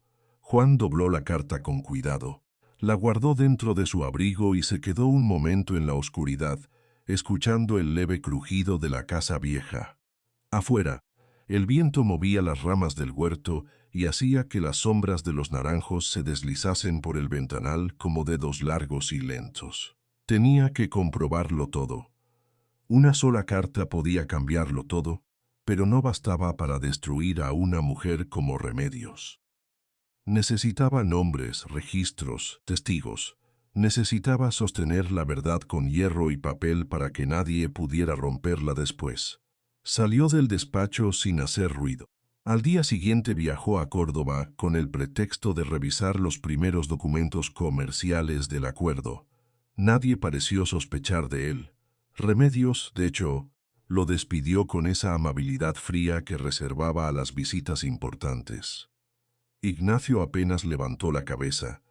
Camila siguió ocupada en sus pequeños gestos de adorno, más pendiente de agradar que de entender. Juan se fue con la sospecha ardiendo en el pecho. El registro de la ciudad estaba en un edificio antiguo, de paredes gruesas y olor a polvo viejo. Allí lo recibió don Esteban, el escribano, un hombre ya encorvado por la edad, de manos manchadas de tinta y mirada cansada pero aguda. Juan se presentó con cortesía, explicó que necesitaba confirmar algunos datos sobre la propiedad de la finca y mencionó, con aparente naturalidad, el nombre de don Rodrigo. El escribano alzó la vista de inmediato. Ese pequeño gesto bastó para decirle a Juan que había tocado una veta sensible. Don Rodrigo era un hombre muy conocido, murmuró el anciano después de oírlo, de los que dejan huella, para bien o para mal. ¿Y de qué modo dejó huella en esta casa?, preguntó Juan. Don Esteban tardó en responder. Se frotó los dedos, apartó un libro de registros, miró hacia la puerta del archivo como si temiera que alguien lo oyera. Había una niña, dijo, por fin. Siempre había una niña. Juan no se movió. Guadalupe. El escribano asintió muy despacio. Sí, aunque en esos años casi nadie la llamaba por su nombre completo. Don Rodrigo sí. Él la llamaba la niña de las naranjas. Juan sintió que el pecho se le apretaba. ¿Por qué ese nombre? Don Esteban soltó una respiración larga, como si llevara tiempo guardándose esa historia. Porque de pequeña siempre andaba por el huerto. Decía que reconocía los árboles por el olor antes que por la vista, y don Rodrigo la seguía por allí cuando podía. Le tenía un cariño extraño pero real. No era el trato de un hombre con una criada. Era otra cosa. Juan se inclinó apenas hacia adelante. ¿Qué ocurrió cuando él murió? El anciano bajó los ojos. Cambió todo, de inmediato. Remedios tomó el control de la casa y lo primero que hizo fue apartar a la niña. La mandó al fondo, a los cuartos de servicio. Dijo que no tenía derechos, que era una carga, que estaba allí por generosidad de la familia. Pero se quedó callado unos segundos, pero yo vi a don Rodrigo preparar papeles. Vi su voluntad, y escuché rumores de que había dejado un testamento aparte. Juan sostuvo la respiración. ¿Rumores? Sí. Nunca fue presentado en público. Eso es lo extraño. ¿Quién pudo haberlo visto? Don Esteban tardó otra vez en contestar. El padre Tomás sabía más de lo que decía, y también algunos trabajadores antiguos, gente que ya no vive aquí o que aprendió a callar para no perder el pan. Juan entendió que debía moverse rápido. Agradeció al escribano con una inclinación medida, pero antes de irse dejó caer la pregunta que más le importaba. ¿Sabe usted si Guadalupe nació aquí? Don Esteban levantó por fin la mirada. Sí. Y no solo nació aquí, creció aquí como parte de esta casa. Por eso todo esto me pareció siempre tan torcido. Uno podía no tener pruebas, pero bastaba verla para saber que no pertenecía al lugar que la obligaban a ocupar. Esa frase se quedó clavada en Juan, porque era exactamente lo que él sentía. No había en Guadalupe nada de sirvienta resignada, ni en su postura, ni en la forma de mirar, ni en la forma de mantenerse en silencio. Había una dignidad natural, casi involuntaria, como si la hubieran forzado a vivir por debajo de su propia altura. Juan salió del registro con un peso nuevo y se dirigió sin demora a la iglesia. El padre Tomás lo recibió en una sacristía fresca, entre velas apagadas y libros de bautismo apilados en una mesa. Era un hombre de rostro severo, pero ojos compasivos, de esos que ya han visto demasiado dolor como para sorprenderse con facilidad. Juan no dio rodeos, le habló de Guadalupe, del trato recibido, de la carta, del registro de la finca, del testamento que sospechaba oculto. El sacerdote lo escuchó en silencio, con las manos cruzadas sobre el pecho. Sabía que esto acabaría saliendo a la luz, dijo al fin. Juan alzó la cabeza. Entonces usted sabía partes, no todo. Don Rodrigo me pidió discreción en sus últimos meses. Me mostró documentos, me habló de Soledad, de Rafael, de la niña. Me pidió que si él moría antes de tiempo no permitiera que la enterraran viva bajo una mentira. Pero Remedios era una mujer fuerte y él estaba enfermo. Cuando llegó la muerte ella se quedó con todo. ¿Y no hizo nada? El padre Tomás apretó la mandíbula. Intenté intervenir, pero en este lugar hay gente que confunde el poder con la verdad. No tenía suficientes pruebas para enfrentarla, y ella se encargó de que Guadalupe creciera sin voz, sin nombre completo, sin apoyo de nadie. Juan sintió que la rabia volvía a subirle por el cuello. ¿Recuerda el documento que don Rodrigo dejó? Tomás asintió lentamente. Una carta testamento, muy clara. En ella reconocía a Guadalupe como hija legítima de Soledad y nombraba la herencia a su favor. Hablaba también de un medallón que debía quedarse con la muchacha. Decía que si alguna vez la verdad salía a la luz, habría que entregarle todo sin discusión. Juan escuchó esa última parte con una atención feroz. ¿Dónde lo guardó? Yo no lo vi después, pero si Remedios lo escondió, seguramente está en el despacho de Rodrigo, o en algún archivo privado que nadie más ha abierto desde hace años. Juan se despidió del sacerdote con la mente trabajando a toda velocidad. Ya no tenía una sospecha, tenía una dirección. Regresó a la finca antes del anochecer. Durante la cena habló lo justo, bebió apenas un sorbo de vino y esperó. Tenía que asegurar el momento, tenía que saber cuándo la casa dormía y quién quedaba despierto. Después, cuando el silencio comenzó a extenderse por los pasillos, salió de su habitación, no llevaba linterna. Solo una vela pequeña, una llave maestra que había tomado prestada del mayordomo y el pulso tan firme como le permitía la urgencia. El corredor del segundo piso estaba oscuro. La madera del suelo crujía en puntos exactos que ya había memorizado. Llegó a la puerta del despacho y la observó un momento. Tenía 2 sellos de cera seca en el marco, como si alguien hubiera querido marcarla no solo como cerrada, sino como prohibida. Juan metió la llave, escuchó el giro seco del mecanismo y entró. El olor a papel viejo, humedad y madera cerrada lo recibió como una respiración detenida. El cuarto estaba sumido en una penumbra densa. Las sombras de los muebles cubiertos por sábanas parecían figuras inmóviles esperando que alguien las despertara. Juan encendió la vela. La llama osciló, mostró el escritorio pesado, los anaqueles llenos de carpetas, un arcón bajo la ventana y varias cajas etiquetadas con fechas antiguas. Se acercó primero al escritorio, abrió un cajón, nada útil. Otro, cartas comerciales, cuentas, correspondencia sobre la cosecha. El tercero estaba trabado. Juan lo forzó con paciencia. La madera soltó un quejido breve y dentro encontró un sobre grueso sellado con cera roja y el nombre de un notario. Sintió un latido seco en las sienes. Lo rompió. Adentro había más de una hoja. no era solo una carta, era una declaración formal escrita de puño y letra por don Rodrigo, con fecha anterior a su muerte y firmada en presencia de testigos. Juan leyó despacio, obligándose a no saltar líneas. Cada párrafo añadía una capa de horror. Don Rodrigo declaraba que Soledad, su hermana, había muerto al dar a luz a Guadalupe. Confirmaba que Rafael, su esposo, había dejado la propiedad y el huerto como parte de su herencia legítima. Explicaba también que después de la muerte de Soledad, él había asumido la administración solo como tutor temporal de la niña. Pero la parte más dura estaba más abajo. Reconocía que había confiado en Remedios para cuidar a Guadalupe y admitía que había sido un error. La carta describía la crueldad de su esposa, el desprecio con que trató a la niña, los castigos, la exclusión, la intención de borrar su lugar en la familia.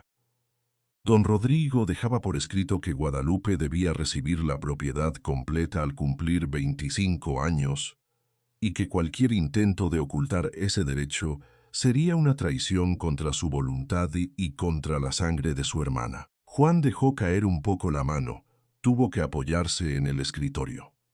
No era solo una carta, era una sentencia contra todos los años de mentira que Remedios había sostenido, y entonces leyó el último pasaje. Había un medallón, un objeto que perteneció a Soledad y que debía entregarse a Guadalupe cuando la verdad fuera revelada.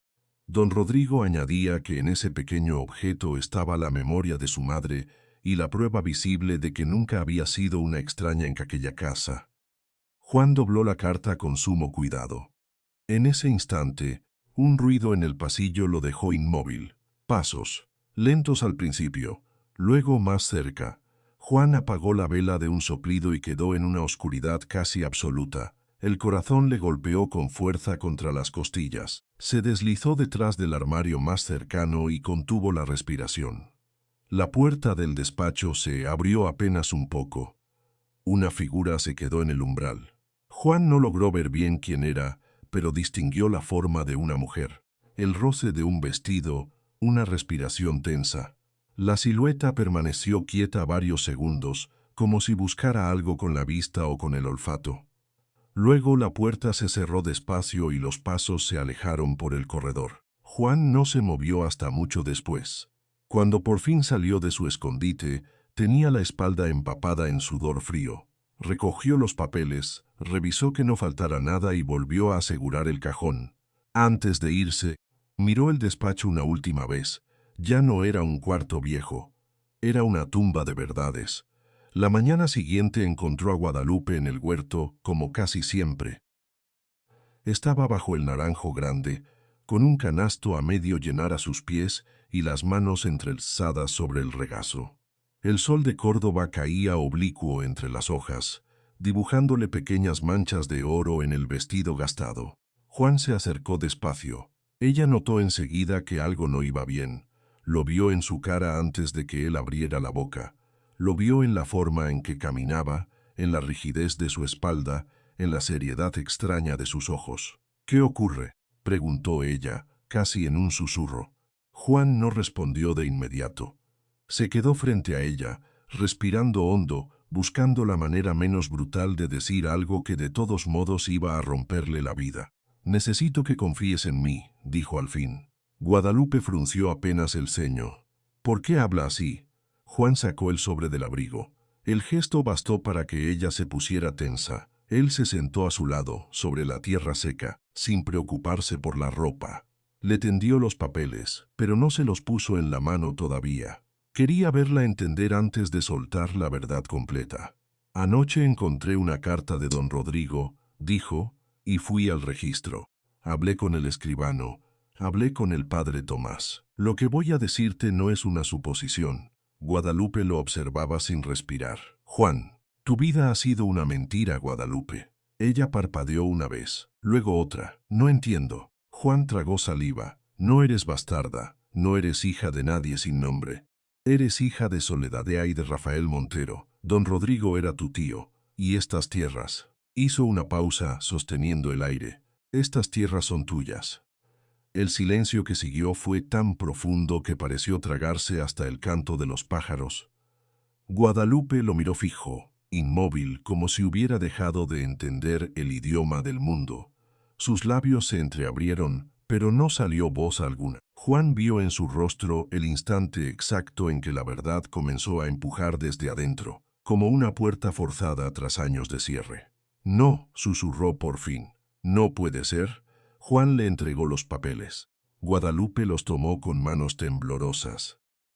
Al principio leyó despacio, casi sin leer, solo pasando la vista por encima de las líneas. Luego una expresión de desconcierto la cruzó por completo. Más abajo, cuando encontró su nombre completo, se quedó rígida. Cuando llegó a la parte donde don Rodrigo reconocía a Soledad como su hermana y la propiedad como herencia legítima, el aire se le cortó. Sus dedos se aflojaron. Las hojas temblaron. Esto no, dijo ella, y la voz se le quebró antes de terminar. Juan se inclinó un poco hacia ella. Es verdad. Pero en ese momento no bastaba con decirlo. La verdad, cuando llega demasiado tarde, no se recibe de golpe. Se soporta, se sufre, se cae dentro del cuerpo como una piedra en agua quieta. Guadalupe dejó los papeles sobre sus rodillas y negó con la cabeza, una y otra vez, como si quisiera deshacer la realidad con el movimiento. Toda mi vida, murmuró. Toda mi vida me dijeron que no era nada. Su voz se redujo a un hilo. Me dijeron que mi madre me dejó, que yo era una vergüenza, que debía agradecer cada plato de comida, que no tenía derecho a preguntar, ni a soñar, ni a querer otra cosa. Se llevó una mano a la boca. Juan sintió que el pecho se le partía al verla así. Entonces pasó algo que no pudo detener. Guadalupe empezó a llorar. Primero en silencio, con los hombros tiesos y el rostro inmóvil. Luego el llanto se abrió paso de golpe, sin control, como si todos los años de humillación que había tragado hubieran encontrado por fin una rendija para salir. Se dobló hacia adelante con los papeles entre las manos, y un sollozo profundo le sacudió el cuerpo entero. Juan no la dejó caer. La tomó entre sus brazos con una delicadeza casi desesperada, como si tuviera miedo de romperla y al mismo tiempo de no sostenerla lo suficiente. Guadalupe se aferró a su camisa con una fuerza que no sabía que tenía. Lloró contra su pecho con una tristeza tan antigua que no parecía venir solo de esa tarde, sino de toda una vida entera. Juan le acarició el cabello despacio. No dijo nada al principio, solo la sostuvo. Y en ese abrazo había algo más que consuelo. Había una intimidad nueva, todavía temblorosa, todavía sin nombre. Juan sintió el calor de su cuerpo, el temblor pequeño de sus manos, la fragilidad absoluta de una mujer que había vivido demasiado tiempo creyéndose sobras. Cuando los sollozos empezaron a bajar, Juan apartó un poco el rostro de ella para poder mirarla. Guadalupe tenía los ojos rojos, la cara mojada, la respiración rota.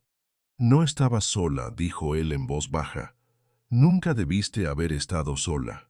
Ella lo miró como si esas palabras fueran demasiado grandes para un corazón acostumbrado a vivir encogido. Yo no sé quién soy, susurró. Juan negó despacio. Sí lo sabes. Solo te lo habían robado. Guadalupe cerró los ojos un momento. El viento movió las ramas del naranjo y dejó caer una lluvia ligera de hojas sobre la tierra. El huerto tan inmenso y tan quieto parecía guardar silencio por respeto. Ella respiró hondo tratando de recomponerse. ¿De verdad soy su heredera? Juan asintió. Sí. Don Rodrigo lo dejó todo escrito. No solo eso, dejó claro que Remedios lo sabía, que ocultó la verdad a propósito. La mandíbula de Guadalupe se tensó por primera vez con algo distinto al dolor. Entonces me ha tenido aquí, su voz cambió, me ha tenido aquí como una criada mientras era mía esa casa. Juan sintió la rabia antigua arderle otra vez en la sangre. Sí. Guadalupe miró hacia la casona. Desde ahí se veía la fachada clara, los balcones, las ventanas altas, el lugar que tantas veces la había ignorado como si fuera invisible. Y en su rostro empezó a aparecer algo que Juan no había visto nunca del todo. No solo tristeza, sino conciencia. La comprensión brutal de que cada humillación había sido sobre una mentira sostenida para quitarle el lugar que le pertenecía. Las lágrimas volvieron, pero esta vez mezcladas con ira. Me hicieron dormir junto a los establos, dijo. Me llamaron bastarda delante de todos. Me prohibieron entrar en ciertos cuartos. Me hicieron creer que debía sentirme agradecida. Juan la escuchó sin interrumpirla. Y yo, tragoso, les creí. Su voz tembló. Yo también les creí, Juan. Él negó enseguida. No, ellos te obligaron a creerlo. Eso no fue culpa tuya. Guadalupe bajó la mirada, apretando el borde de la carta entre los dedos como si quisiera arrancarle una respuesta más profunda. Parecía luchar con algo dentro de sí. El alivio de saber que no era menos de lo que valía, y el dolor de descubrir que tantos años habían sido robados para siempre. Juan se inclinó un poco más hacia ella. Hay algo más, dijo. Guadalupe alzó la vista. Él metió la mano en el bolsillo interior de su abrigo y sacó un pequeño objeto envuelto en un pañuelo. Lo fue desplegando despacio, hasta dejar ver un medallón de plata, gastado por el tiempo, pero todavía hermoso. Los ojos de Guadalupe se abrieron con asombro. Murmuró. Estaba en el despacho. Don Rodrigo lo dejó para ti.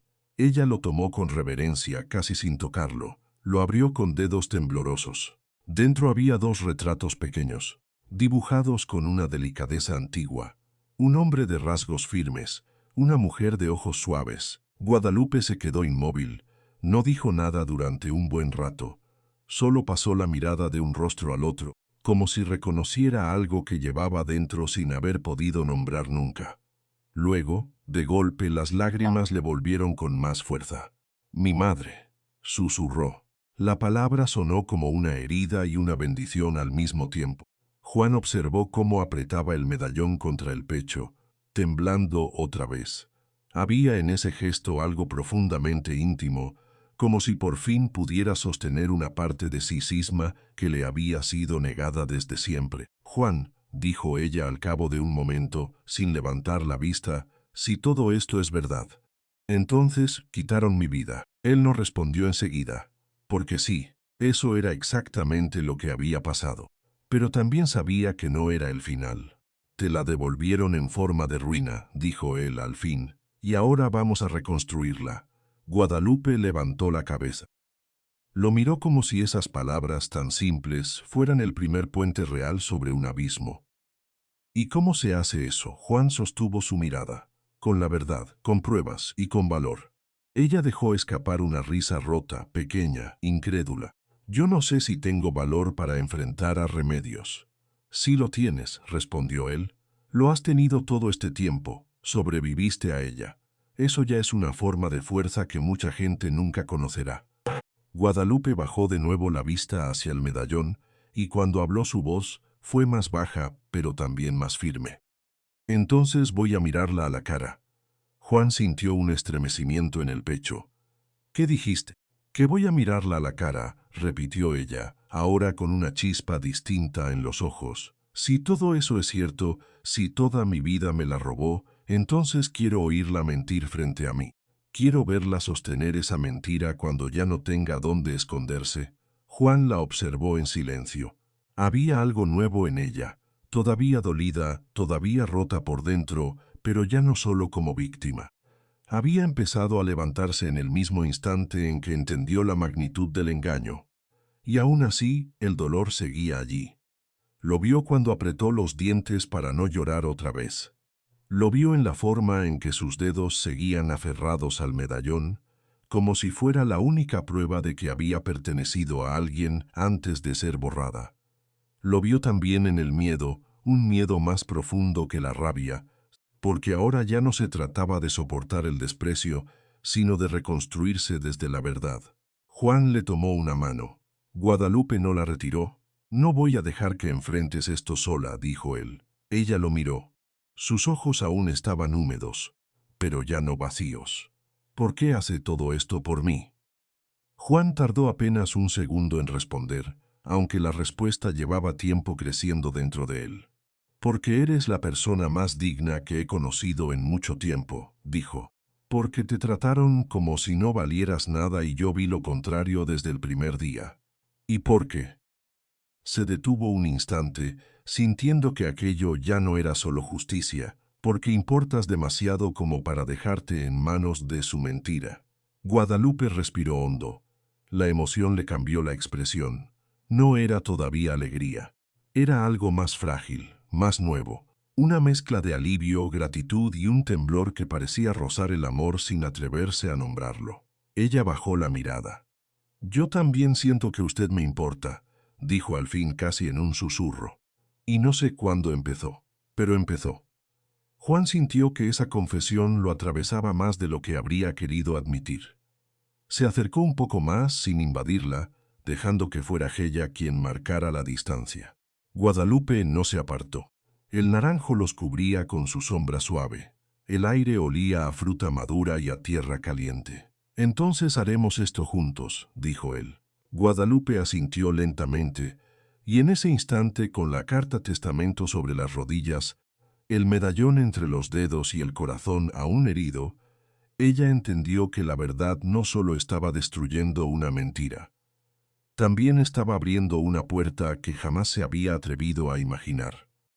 Pero el mayor golpe todavía no había llegado, porque ahora que la había visto llorar, que la había oído nombrar su dolor y sostener su nombre verdadero entre las manos, Juan supo que no podía retrasarlo más. Aún quedaba hacerle frente a Remedios.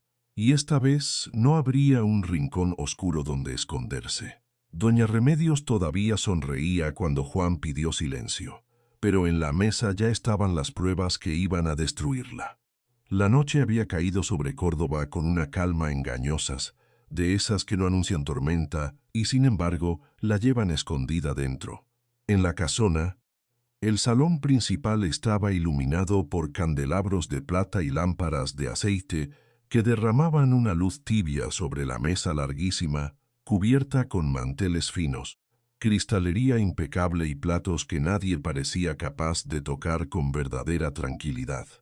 Todo estaba dispuesto para una cena de respeto. Pero debajo de esa apariencia perfecta había otra cosa, una presión silenciosa, una especie de tensión que se pegaba a la piel y obligaba a hablar más bajo de lo normal. Juan lo percibía en el modo en que Remedios mantenía la espalda recta, en cómo Ignacio bebía antes de empezar siquiera el primer plato, en la sonrisa demasiado fija de Camila, que iba y venía entre la coquetería y el nerviosismo. Y Guadalupe, al fondo de la mesa, servía como siempre. Solo que ya no era la misma. Llevaba el vestido azul que Juan le había entregado días atrás, sencillo pero elegante, y por primera vez en aquella casa no parecía una sombra arrastrándose por los bordes de los demás. Había en ella una quietud distinta, algo contenido, como si todavía le doliera respirar, pero ya no aceptara seguir viviendo de rodillas. Juan la miró un instante. Ella no lo buscó con los ojos, pero sintió su presencia, y ese pequeño gesto tan leve como un roce le bastó para saber que estaba lista, no por orgullo, no por venganza, sino porque la verdad ya no cabía más tiempo dentro de ella. El padre Tomás llegó poco después, con su sotana oscura y el rostro grave. Tras él entró don Esteban, el escribano, cargando una carpeta gruesa de documentos. Y por último apareció el doctor Fernando Alcázar, impecable en su traje sobrio, con el gesto sereno de quien ha revisado cada papel y sabe que la ley está de su lado. Remedios alzó apenas las cejas al verlos.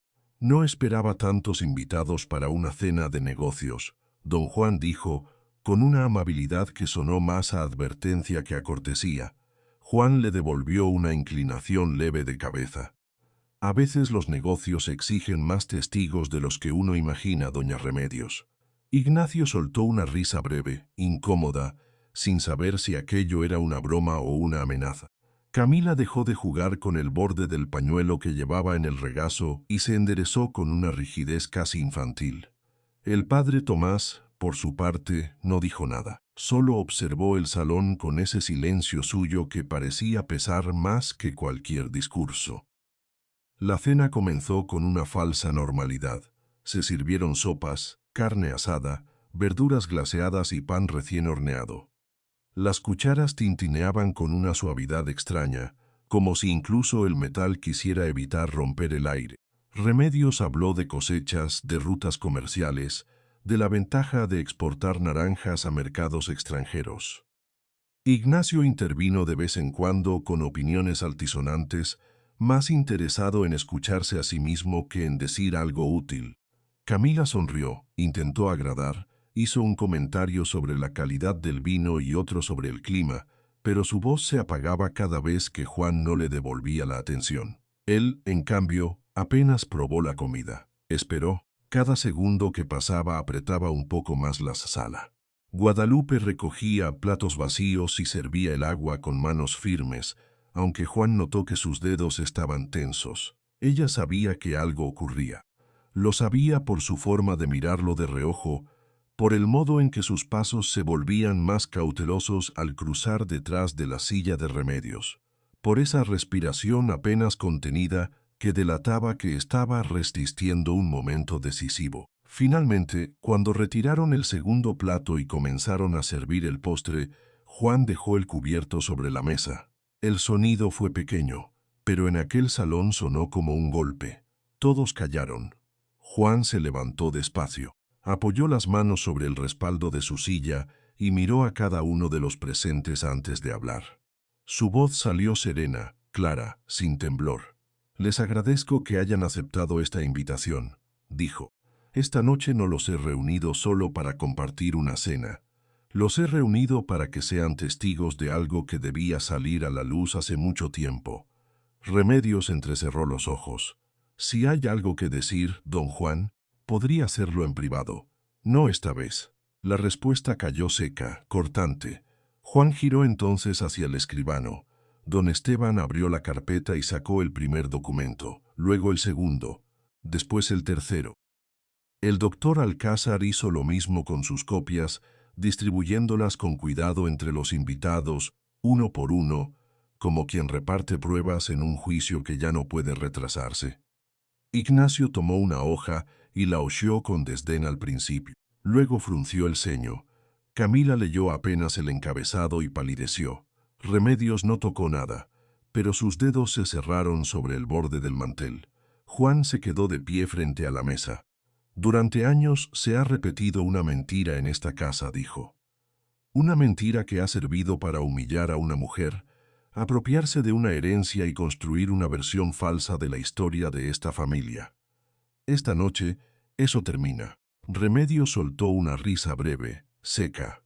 «Está hablando en términos demasiado teatrales para una reunión comercial». Juan no le respondió de inmediato. Sacó de su abrigo la carta testamento de don Rodrigo, la misma que había encontrado en el despacho, y la sostuvo en alto. «Esto es la firma de don Rodrigo.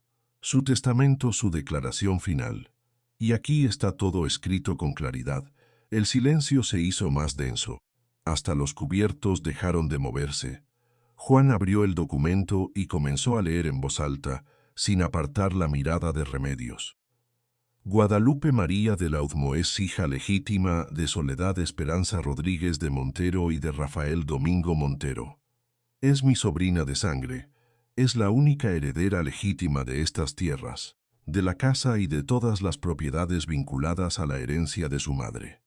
A Camila se le escapó una exclamación ahogada. Ignacio dejó el papel sobre la mesa como si de pronto quemara. Remedios, en cambio, se puso de pie de golpe, haciendo caer la silla hacia atrás con un estruendo brutal.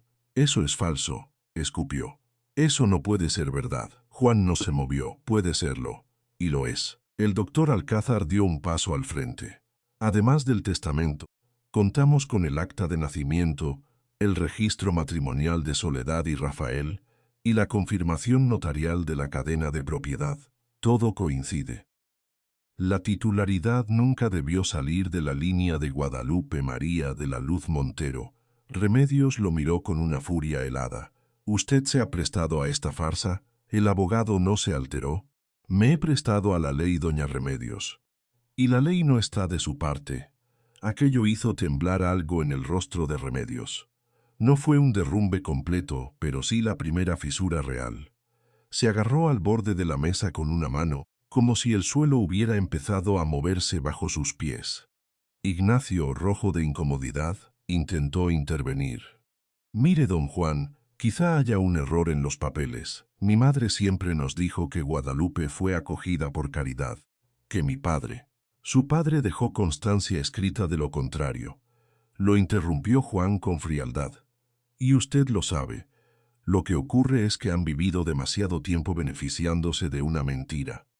La cara de Ignacio se endureció. ¿Está usted acusando a mi familia delante de testigos? No, estoy mostrando pruebas delante de testigos. Camila bajó la cabeza, incapaz de sostener la escena. Le temblaban las manos sobre el regazo y sus mejillas iban perdiendo color a cada palabra. Había algo de vergüenza en ella, pero también un miedo infantil, como si de pronto comprendiera que la seguridad en la que había crecido era un edificio podrido. Entonces Juan giró hacia el fondo de la sala.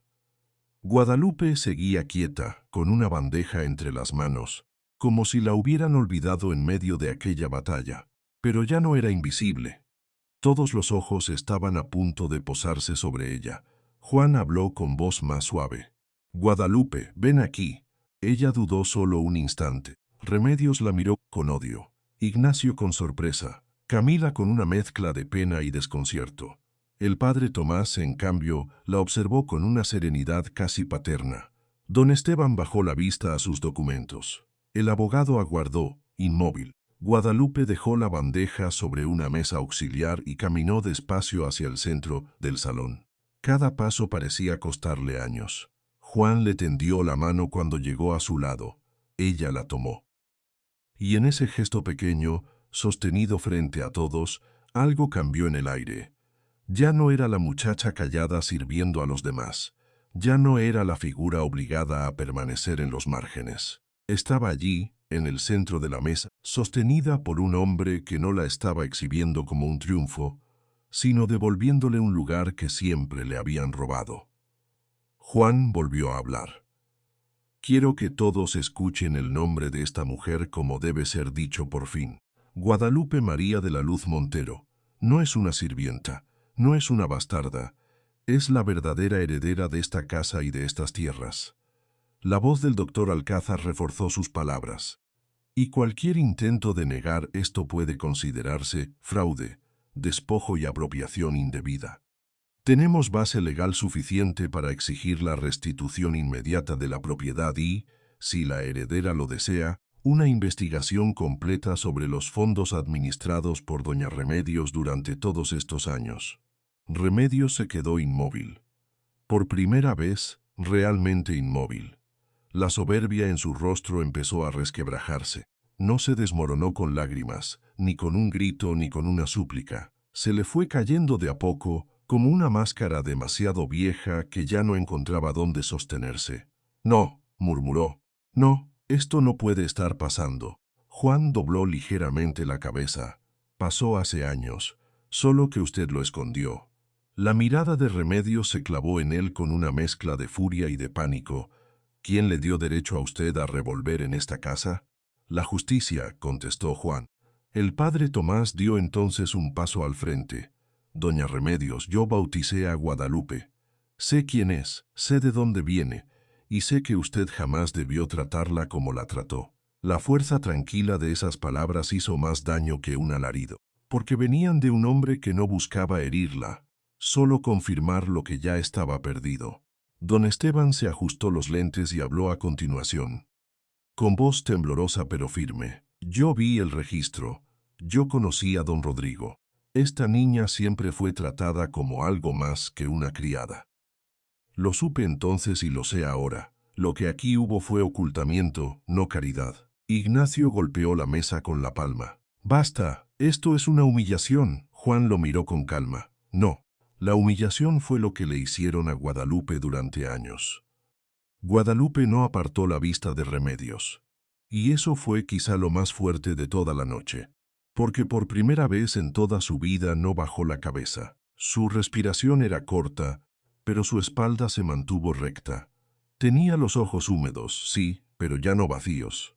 En ellos había pena, rabia, memoria. y algo que recién estaban haciendo, una especie de autoridad interior que no dependía de nadie más para existir. Juan sintió que su mano se tensaba dentro de la de ella, no para huir, sino para afirmarse. «Diga su nombre», le susurró él, apenas. Guadalupe tragó saliva, miró a los presentes, vio el rostro desencajado de Camila, la furia impotente de Ignacio, la palidez enfermiza de Remedios, los ojos compasivos del padre Tomás, la severidad legal del doctor Alcázar, y luego volvió a mirar a Juan. Él no le devolvía una orden, le ofrecía sostén. Entonces ella respiró hondo y habló. «Mi nombre es Guadalupe María de la Luz Montero». La frase cayó en el salón con una claridad tan limpia que nadie se movió durante un segundo entero. Guadalupe siguió, y ahora su voz ya no era la de una criada obedeciendo por reflejo, era la de una mujer recuperando su historia.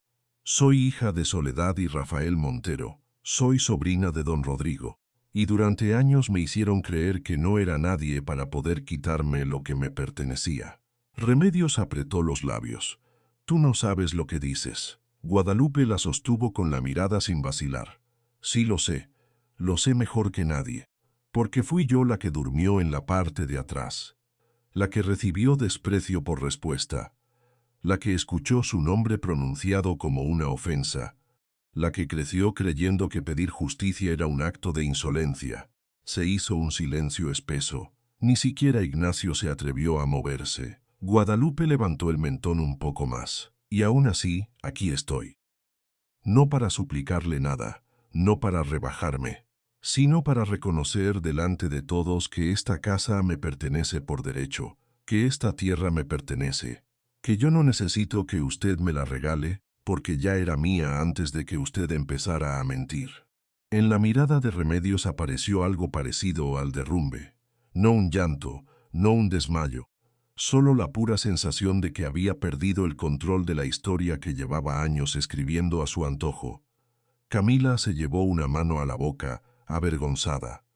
Quizá no por crueldad propia, sino porque por fin veía la dimensión de todo lo que había tolerado callando. Ignacio quiso decir algo, pero no encontró nada, ni una defensa sólida, ni una amenaza, ni siquiera la altanería habitual. Remedios, en cambio, intentó aferrarse a lo último que le quedaba. «Esto no cambia el hecho de que yo he administrado estas tierras durante años». El doctor Alcázar respondió con la misma serenidad de antes. «Las ha administrado sin derecho sobre ellas. La ley ya no le permite seguir haciéndolo». Juan dio un paso más hacia Remedios. Su tiempo aquí terminó. La matriarca lo miró con odio puro, pero esa vez no había fuerza detrás de ese odio, solo ruina. «Esto es una conspiración». «No», dijo Juan. «Esto es el final de su mentira». El salón permaneció en silencio. Y entonces el padre Tomás, con una gravedad casi solemne, cruzó las manos sobre el pecho y bajó la cabeza, como si ofreciera a aquel momento un juicio espiritual que ya no necesitaba más palabras. El doctor Alcázar comenzó a enumerar los pasos formales. Restitución inmediata, registro de la propiedad a nombre de Guadalupe, notificación legal de desalojo para Remedios y sus hijos, entrega de cuentas, revisión de fondos y bienes administrados durante todos esos años. Cada frase caía como un martillo, cada una cerraba una puerta. Guadalupe escuchó todo sin apartar la vista del rostro de Remedios. Y cuando el abogado terminó, ella habló por última vez esa noche, con una calma que dolía más que cualquier grito. «No voy a pedirle que se arrodille», dijo. «Usted nunca entendió lo que era eso, ni aunque me obligó a vivir en el suelo. Tampoco voy a suplicarle que admita la verdad, porque ya no la necesita para existir. Lo que quiero es que salga de aquí sabiendo que no pudo borrarme». Remedios abrió la boca, pero no logró formar respuesta. Guadalupe siguió. «Me arrancó años, me arrancó nombre, me arrancó paz, pero no consiguió arrancarme del todo. Y ahora tiene que irse con eso». Fue en ese momento cuando la casa entera pareció contener el aliento. Ignacio bajó la cabeza. Camila empezó a llorar en silencio, sin teatralidad, solo vencida por la vergüenza. Don Esteban cerró los ojos con tristeza. El padre Tomás hizo una breve señal de la cruz, Y Juan, sin soltar la mano de Guadalupe, sintió que algo definitivo acababa de sellarse. Remedios retrocedió un paso, luego otro, no por dignidad, por derrota. «Vámonos», ordenó al fin con la voz quebrada hacia el fondo sin mirar a nadie. Nadie respondió. Ignacio fue el primero en obedecer, casi arrastrando su orgullo roto. Camila lo siguió, con el rostro húmedo y los ojos clavados en el suelo. Remedios se quedó un segundo más, solo uno, el suficiente para mirar a Guadalupe con un odio tan cansado que ya no parecía amenaza, sino ceniza. Luego se dio la vuelta y salió. El sonido de sus pasos se fue perdiendo por el corredor. Después vinieron los de Ignacio, luego los de Camila. Más tarde el choque de una puerta al cerrarse, y al final, el silencio. Un silencio inmenso. Juan seguía de pie junto a Guadalupe, todavía sosteniendo su mano. Ella respiraba hondo, como si acabara de volver a un cuerpo propio. Miró la mesa, las sillas, los documentos, los rostros presentes. Todo seguía allí, pero ya no era igual. La casa ya no obedecía a Remedios. La historia ya no le pertenecía. El poder había cambiado de sitio sin pedir permiso. Guadalupe bajó la vista a sus dedos entrelazados con los de Juan. Luego alzó los ojos hacia la puerta por donde acababa de irse la familia que la había humillado durante años. Y por primera vez, no sintió miedo al mirar esa casa como suya. Juan apretó suavemente su mano. «Se fueron», dijo en voz baja. Guadalupe asintió casi sin darse cuenta. «Sí». Y en ese único sí había cansancio, alivio, rabia, dignidad y comienzo. Cuando los últimos ecos de aquella noche se apagaron, la casona dejó de ser el lugar donde ella había servido, y empezó, al fin, a convertirse en su casa. Había una habitación en aquella casa que permaneció cerrada durante años, no por olvido, tampoco por falta de necesidad, sencillamente porque para doña Remedios todo lo que allí había pertenecido a Soledad era una molestia que prefería mantener enterrada. Pero ahora la puerta estaba abierta. Guadalupe se quedó quieta en el umbral, con una mano apoyada apenas en el marco, como si necesitara confirmar que aquel lugar existía de verdad y no era otro de esos sueños en los que la vida parecía ofrecerle algo solo para arrebatárselo después. La habitación estaba en silencio.